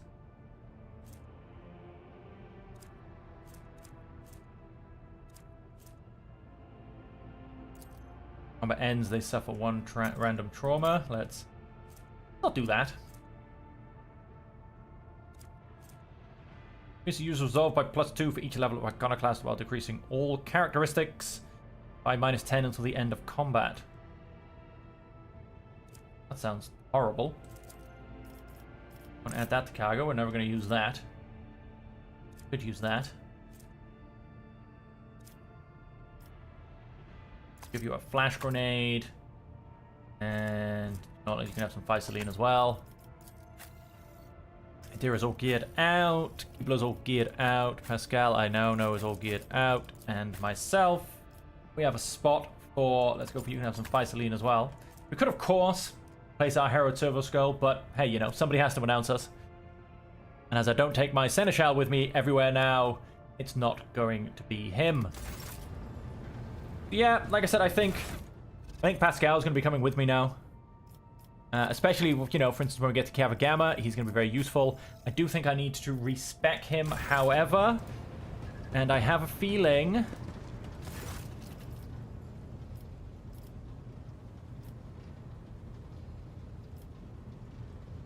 Matthew and I are in need of training. Increase. Oh, we can just do one character. Okay. Just Pascal. All progress in the selected archetypes, except... Once again, it's just Pascal. Good. Okay, so we do need to sort Pascal out. Right, he is a low-level operative. The question is, so I think I want to use him for melee. Now, of course, he always wants intelligence. That's a given. So he will also then want a good amount of weapon skill, perception, and agility, to be fair. But he's not going to become an agile character. We are going to put him in heavier armor. However, using him as well now means I kind of need Explorator. Bit of a shame. Let's have a quick look. Can use persuasion, coercion, and commerce based on intelligence.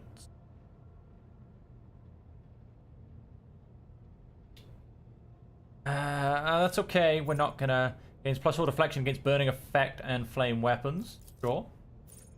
Auto characters gain a stacking 10% bonus to hit chance and dodge reduction against any target hit with a single target attack. The successful critical hits from a single target attacks increase the hit chance and dodge reduction by 20%. The first attack in combat with any plasma, melter, or power weapon deals additional damage equal to 5. For the remainder of the combat, the bonus is decreased to 2. While wearing heavy armor, Forge World characters gain 1 AP, 1 deflection, and cannot fall prone. He is not in heavy armor yet, but we will hopefully get him in some heavy armor going forward. 5 MP in the first round of combat. 100%. Because, especially if we're going to go melee, that is a huge thing. 10 ballistic skill and 15% to dodge reduction with plasma and melter weapons. Probably not. Melee attacks apply the Machine Spirit Communion effect on all attacked enemies. Pascal's attacks and effects of exposed weakness ability gain bonuses against enemies under the effects of Machine Spirit Communion if those enemies had 2 or more stacks of exploit. Pascal uses plasma melter weapons the first time round. He gains 1 MP. Quite possibly. Machine Spirit Communion applies 1 stack of exploit on all affected enemies. Probably not. Manipulator push. But 2 cells away. Now, Medikai, McKendrite, probably not. Gains 20% to dodge reduction and parry reduction with melee weapons. If an enemy dodges a parry's attack, the bonus is doubled for the next attack. We'll grab that definitely. Tech Priest grants increases perception. Increases their perception by 10, 100%.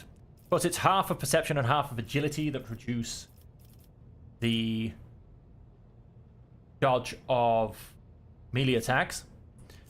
So you can, in essence, increase both of them. Or either of them, I should say.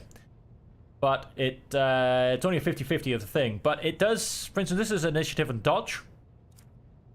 And this is his awareness skill and enemy dodge. So honestly, I would say you're going to get more out of your agility than your perception. But, you know, for a +10, for a 1 free hit as opposed to a +5, it's quite nice.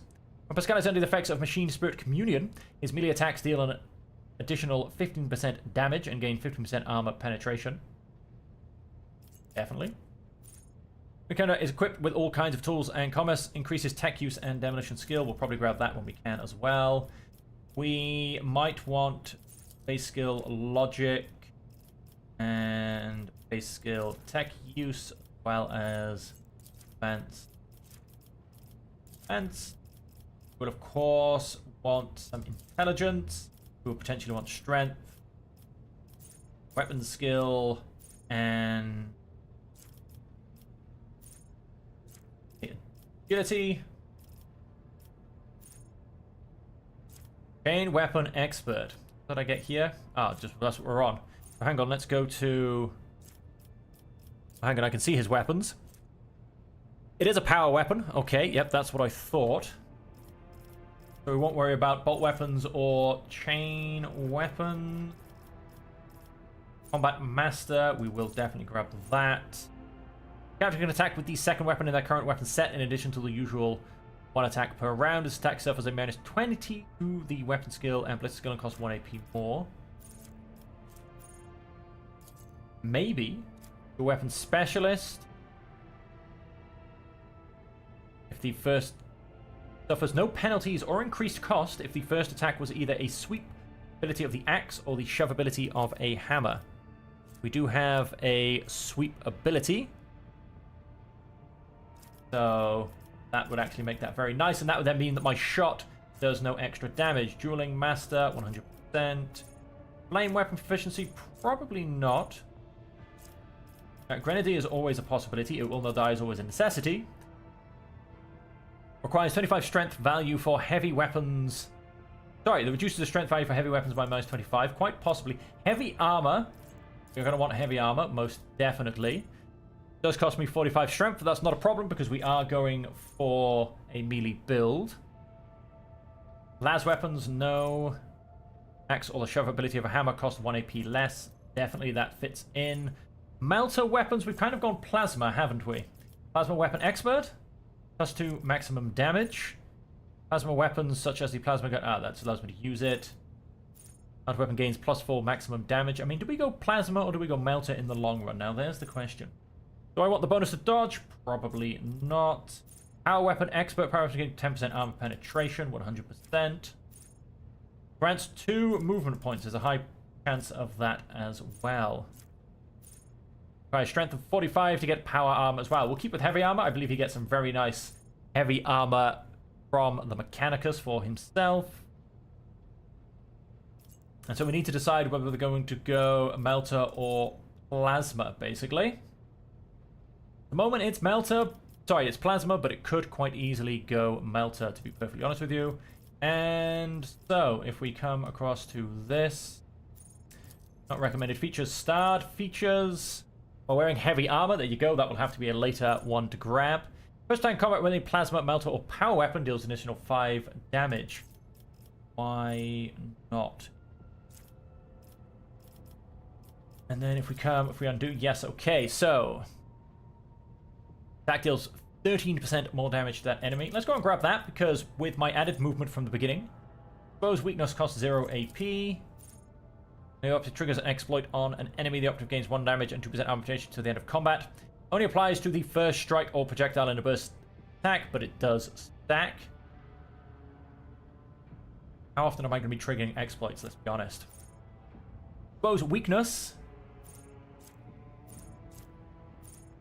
Also reduces enemies' toughness and willpower by -15 for 1 round. Triggers an exploit. In fact, no, we will be doing that because with our machine communion thing, that's a target affected by an exploit from a distance of 12 cells. That's not going to happen. Well, the operative's perception bonus is 10 or higher. They gain +1 AP and ignore enemies' deflection. Well, my perception bonus is 10 or higher. My perception bonus right now is 3, so I'd have to have a 100 perception. I'm going to mark that on, but that's we'll see how I'm going to try and do that. If the target of analyzed enemies has 2 or more exploits, the target suffers 1 additional exploit. Maybe.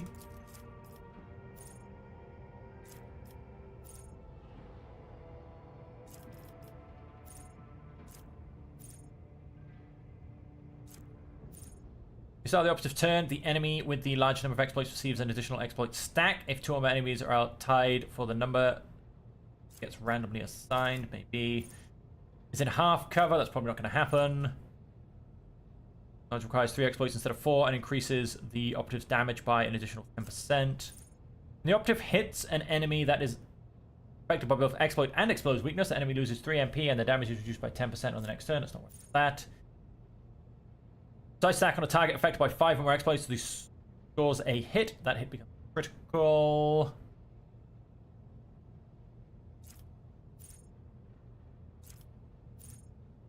I don't know. Dice attack grants the operative a bonus to perception equal to a number of exploits removed divided by 2, number 1 until the end of combat, and it stacks. That could be the whole trying to boost my perception thing. The operative ally gains 2% hit chance and critical hit chance while attacking targets affected by exploits. The operative suffers -10% less damage from enemies affected by exploits. On their first turn in combat, the operative randomly distributes the same number of exploits as when using analyzed enemies among all enemies in a 10-cell radius around the operative. At the start of each of the operative's subsequent turns, they distribute half as many exploits among all enemies in a 2-cell radius. An enemy affected by an exploit within 5 cells from the operative attacks the operative or their ally. The enemy suffers 1 additional exploit. With single shot, they also gain ballistic skills, sniper expertise, terrifying presence. Intimidation kills the target. The damage of all other enemies in the area of intimidation is reduced by 7%. It inflicts an exploit even on enemies which are out of the operative's line of sight at the start of turn. Bad idea. Right, so if we come to skills. We're going to go fresh target to begin with. We're going to start right at the top. And we're going to keep pumping up that intelligence. Nothing found. Because we are onto these. The opposite's next turn, their allies' attacks also remove exploits. No. The next attack against a target affected by an exploit, the target's cover efficiency will be reduced. The operative's next non-area attack inflicts the intimidation effect on the first target hit by the attack and all enemies in a 5-star radius around that target. There is doubt by the intimidated enemies is reduced by 6% through the operative's next turn. This negative effect is doubled for enemies with less than 15% armor. One exploit from each enemy in a 5-star radius around a point within 10 styles from the operative. If there is only one enemy in the area, the operative moves all exploit stacks. All allies gain exploits remove percentage armor until the end of combat. If 4 or more exploits are removed, the operative gains 2 times exploits removed percentage damage until the end of combat. Quite a nice one. Go and grab that. And pump up the logic, because that's actually a little bit low. Next. Exposed weakness costs 0 AP whenever the operative triggers an exploit on an enemy.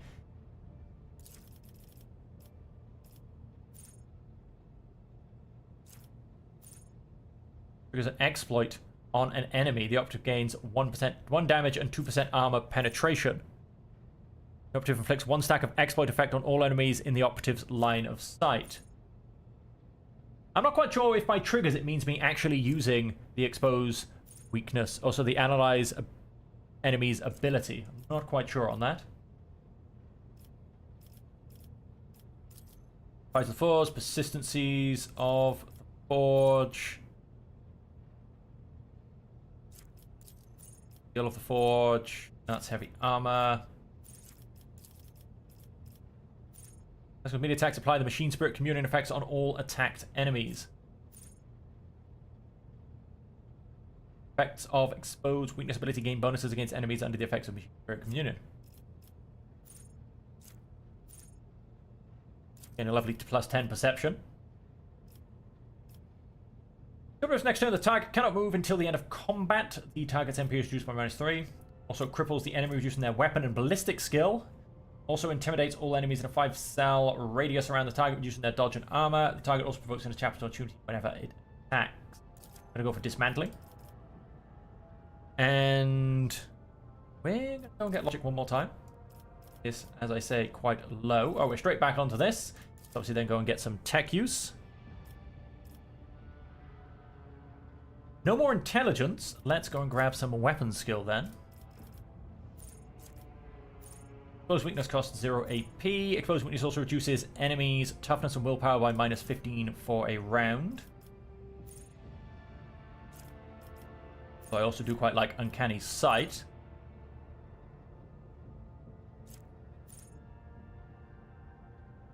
And willpower by -15 for a round. Let's go Uncanny Sight first. Okay, that's all of logic and tech use used up.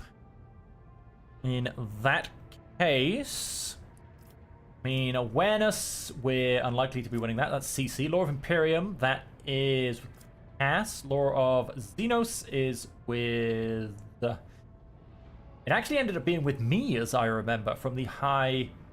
I mean, Hymix and Adira are joint on 70. Medakai is on... Also comes through intelligence. That is coming through Kibula at the moment. Let's go Law of Xenos. Next. Found. We can also grab, I'm going to say Intimidation. Back to our start abilities.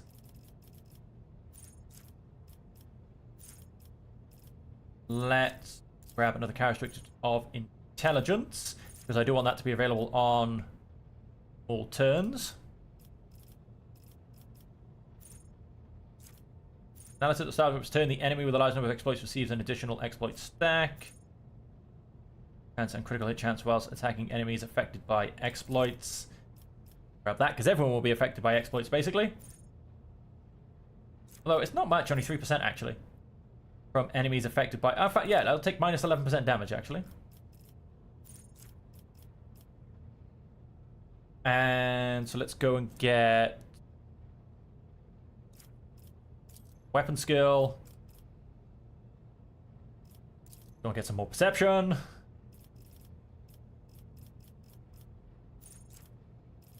Oh, in fact, we come back. Xenos, weaponry, weapon skill, tech use.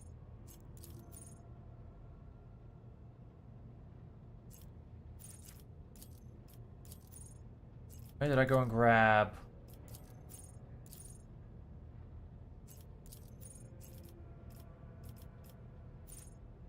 Kind of a Kendrite, canny sight, characteristic training, intelligence. Let's actually go and swap that for strength. And then I'm going to keep that as weapon skill. I'm going to swap this one for strength, however, then. Start getting that pushed up already because I can't put up my intelligence, so I'll come back and get that one a bit later. For instance, even potentially now. Fires of the Forge. Hit chance and dodge reduction against any target with a single target attack. 10% bonus to hit chance and dodge reduction. Definitely, actually. Because that, in essence, kind of helps remove a lot of need for weapon skill. I'm actually going to put that one into strength instead. Because, I mean, yeah, 10% bonus to hit chance and dodge reduction. I know it's only for single target hits, but I mean, that's technically a plus 10 to weapon skill and a plus 10 to, well, perception or agility.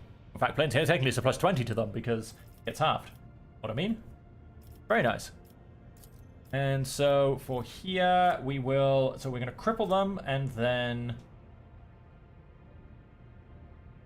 around the target, reducing their dodge and armor by 15% to the end of combat.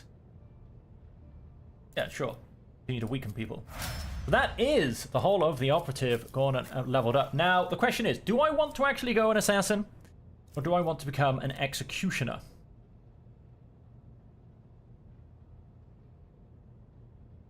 Damage over time effects, melee damage, negative effects, crowd control, large number of wounds.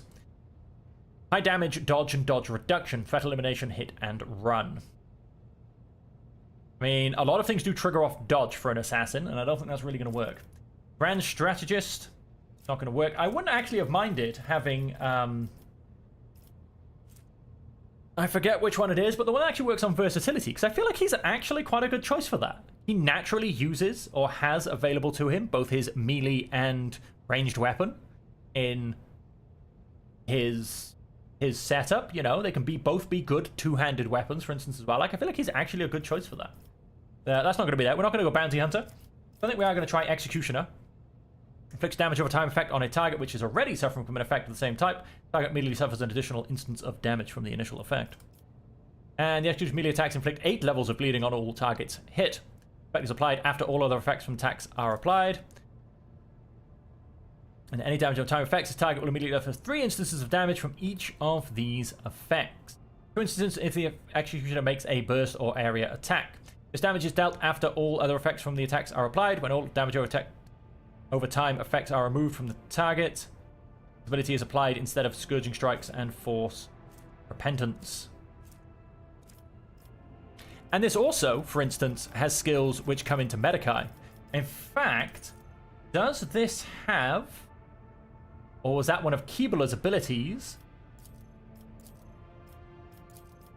an ability to... Hang on, we'll get to that eventually. The Executioner immediately inflicts bleeding on an ally of their choice, including themselves. That ally gains +5 plus Medicae divided by 10% bonus to dodge, and 3 additional MP until bleeding ends for any reason. Maybe. Merciless Verdict. Executioner next ranged attack or psychic staff ability. That's not happen. Normally suffer from damage over time effects, and if force radius around the Executioner, immediately suffer an extra instance of damage from these effects. They must also pass a resistance test with a Medicae divided by 5 penalty. Medicae is going to be quite high, or suffer an additional negative effect. The effect and type of resistance test depend on the initial damage over time effect. Bleeding, they can become blinded. It's actually very nice. We're going to go and grab that one. Number of maximum wounds for the executioner depends on their Medicae skill instead of toughness. So I can now go and straight up ignore toughness. I didn't give it any bonuses. It does get, admittedly, some small bonuses from its natural things. But the point is, my Medicae is 55, and with every instance of intelligence, it will keep going up. We're actually going to put that one in straight away. Acute pain. Effect inflicted by this executioner for the first time in combat. This damage is increased by 100%. Suffers from any of the executioner's damage over time effects. Is suffering from bleeding, burning, and toxin at the same time. All of these damage over time effects increase 30% more. Maybe not so much because I've gone and taken away Cass's ability to set people on fire. That was from an item. Start of each round, all enemies suffering from any damage over time effects inflicted by the executioner have their incoming damage over time from any source increased by 20%. While moving, all bleeding enemies leave a bloody trail on the ground which remains for 1 sound. Moving through these bloodstained cells costs the executioner 0 MP. Maybe that, with now actually keyboarders stacking, is not bad. Where the executioner suffers... Whenever an enemy suffering from toxin inflicted by the executioner dies, all enemies in a 2-star radius around that enemy suffer 5 levels of toxin. Probably not deep laceration. The executioner's melee attack... When using scorching strikes, the executioner's melee critical hits inflict 12 levels of bleeding on their target instead of 8. Yeah, maybe. Why not? Does it hurt? All damage over time effects inflicted by the executioner gain 20% critical hit chance. More bonuses to critical hit chance. Duration of negative effects inflicted by pain resonance is increased by +1 round, and the penalty to the corresponding resistance test is increased to -31.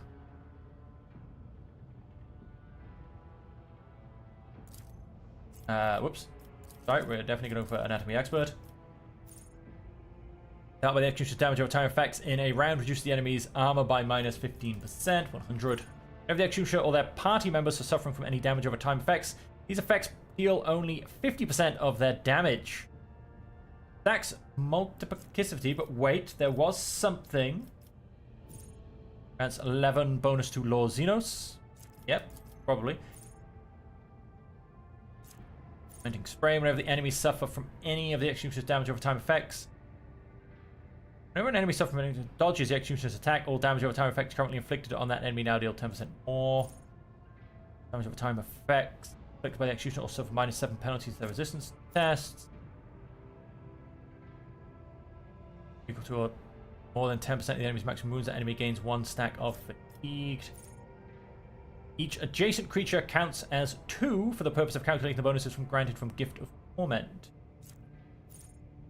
Is reckless abandon in the previous round, and by the start of their turn still has temporary wounds. They are healed for 7 wounds. Damage dealt by the executioner's damage over time effects is increased by 2% for every -10% penalty to armor suffered by the dagger from any source. Armor is increased by 7%. Yeah, 100%. Damage to a target for each type of damage over time effect inflicted by that target. Enemies suffering from burning inflicted by the executioner must make a willpower resistant test. If failed, burning is removed and the enemy falls prone. I need a drink. There's too much reading in this.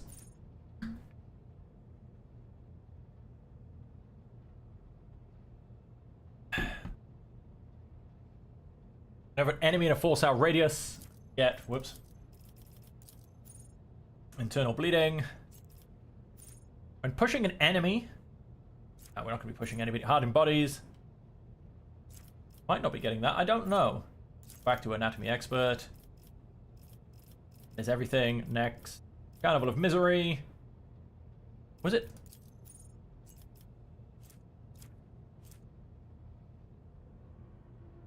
Healed by damage over time effects instead of suffering damage. Yes, so with that, which we do have on Kibula. Remind me, his thing in the last one was the devastating attack. So that might actually happen. But anyway, we now have the Carnival of Misery. So do we want to give a guaranteed reduction of damage over time, or do we want to make them heal us? Tough choice. We want to leave that some of that damage there stacking. Gain 1 additional AP. Intelligence, of course. Intelligence, of course. He's going to become the smartest man in the world. Go to our start. First time in combat, this damage increased 100%.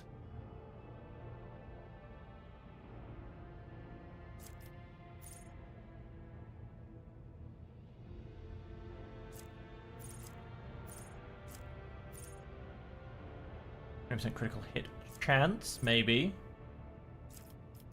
Like I said, do I want to go and decrease the damage over time even further?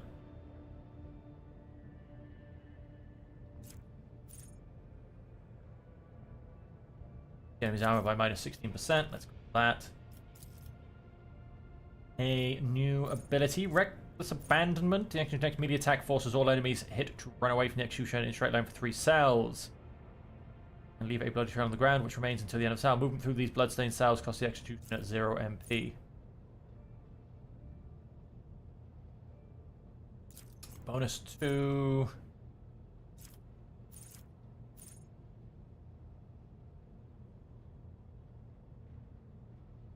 So bleeding ends for any reason. I mean, that isn't too bad with the, if you get the heroic act done.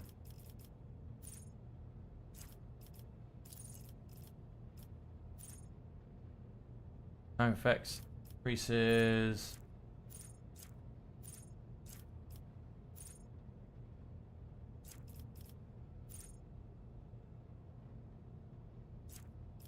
Where was it? Hardened body, let's just go and mark that in case I want to grab it later. I mean, 25% extra, 25% damage from damage over time? And like I said, I can also use it to heal myself in tough fights. I don't know, it's a hard one. It's a hard one. All-encompassing agony.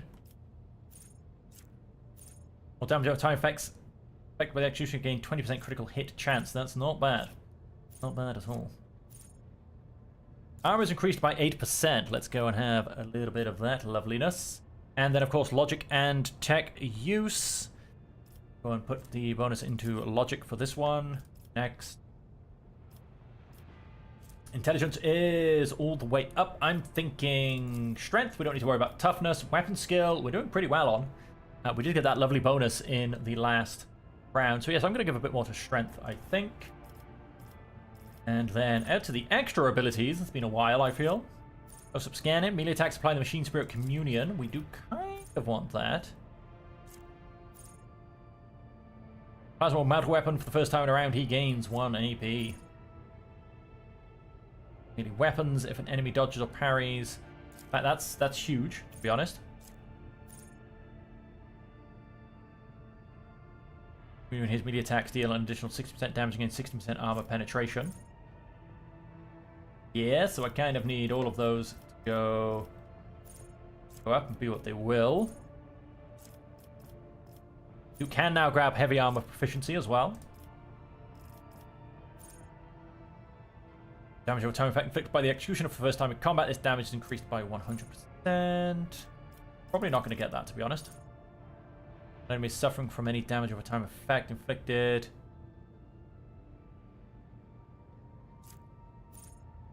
Probably actually not going to get bloody trail. Let's narrow some of these down.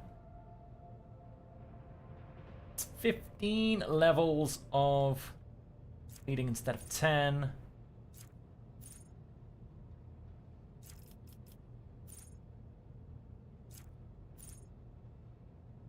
An enemy in a 4-cell radius around the execution suffers damage.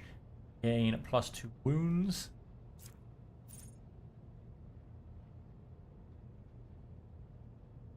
Damage to a target for each type of damage over time effect inflicted. Kind of again, we're only really doing. When are you really going to be doing bleeding? Go and get a increase to health. Let's go and put our strength up one more again. And that's now going to go up to 98. That's on a lovely 100. I'm going to save Medicae and get a bit more into that. Next. And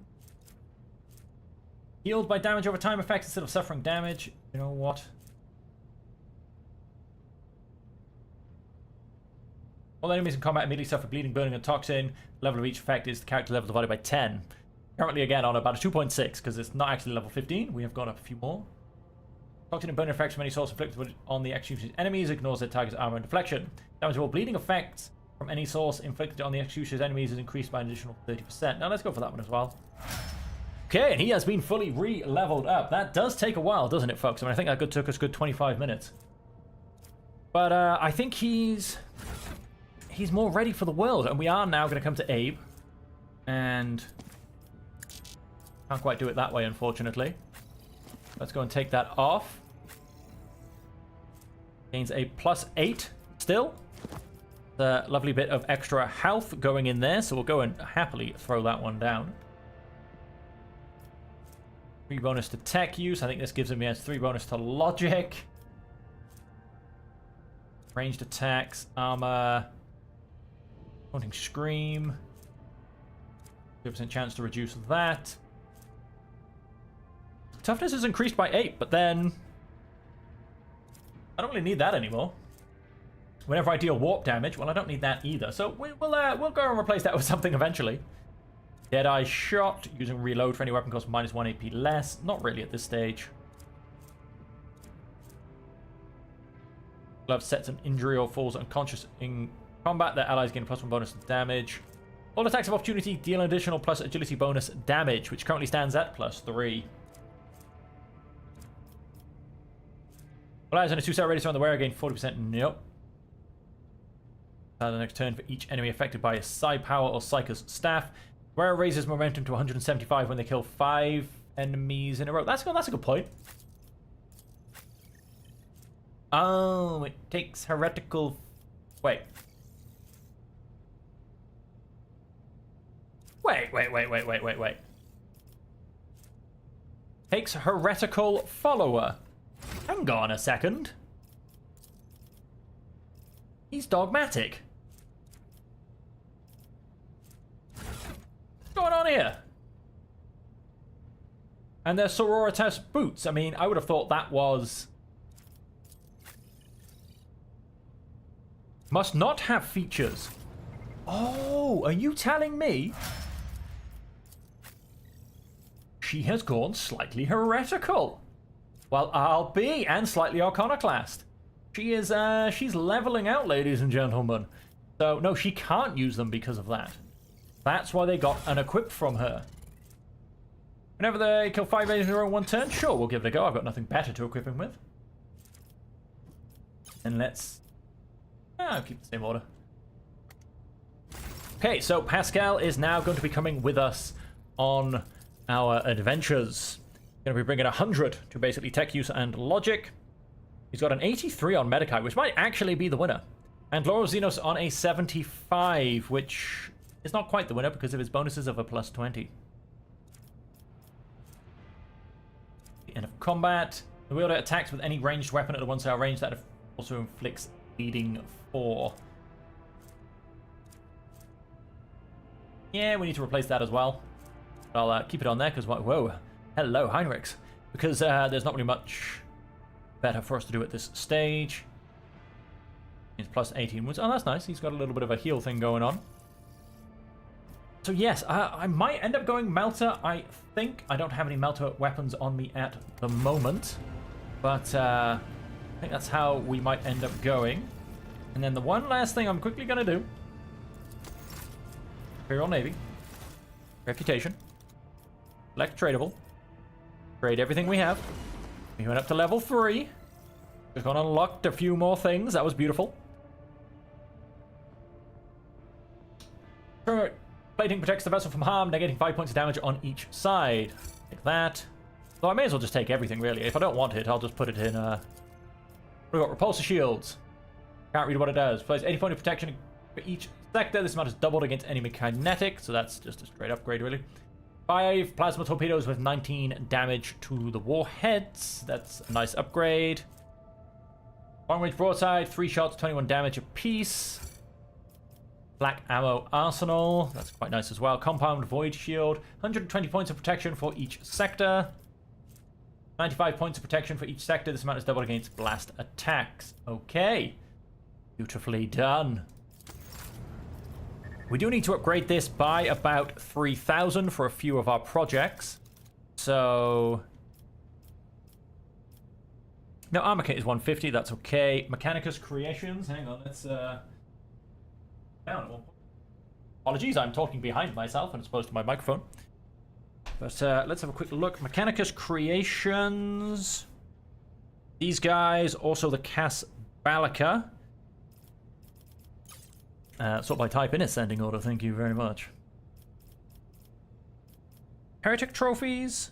I'm going to be giving those to the Cas Balica, to be honest. Mechanicus Creations. Yes, they do give... I don't know, I feel like certain... I mean, I suppose it'd make it too easy if certain people got more from things than others, because then you always give those things to those people. But, yeah,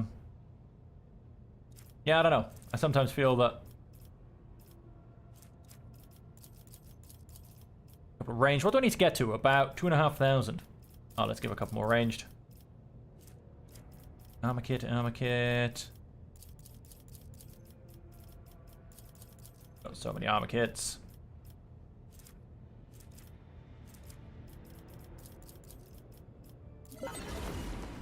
And trade term provisions as well. We have a precise lasgun. That'll be going to the scrap heap. Intrusions? I don't think... no, I can't get anything else just yet. Yes, we are now going to have to push this up. I mean, the Slick Blooded Gov is not bad, but mostly we'll be looking for things like this. Fortress World Origin Tempestus Carapace. And also things, you know, Focus Melt Guns. They've probably... do we have another axe available? No, no more axes available. Still, we'll be wanting things like that. Okay, and we come to our inventory. Newest, please. I don't know what I've just gone and grabbed. We're going straight to cargo. About it, really. And some medikits we ended up grabbing as well. Then to our ship. What do we have? Maintenance deck. Increase the flagship's hull integrity by +10. Fired from kinetic macro cannons. Swap that round. We're going to keep hold of this, however. 5 points of damage from each side.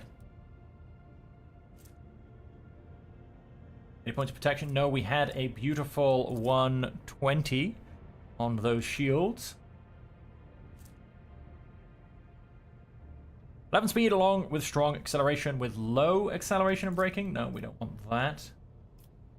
If it was medium, I'd think about it. 25 points of protection against double against enemy blast attacks. Got here torpedo tubes.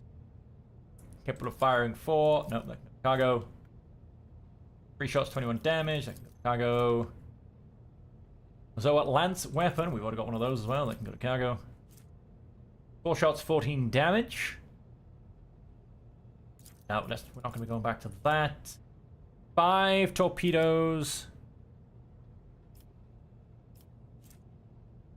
19 damage apiece, as opposed to 4 with 19 damage. Cargo. 80 points for each sector. That's relevant. Damage. That's not relevant. We're going to keep that. I don't think I do want the extra 10 hull damage, but we're going to keep it just in case. 120 points of protection for each sector, or 95 blast attacks, I believe, are just torpedoes. Kinetic, on the other hand, I believe is a lot of other things. But, I don't know, I think I kind of like the straight up 120. It's simple, it's easy, you know. We'll leave that around for a little while anyway as well.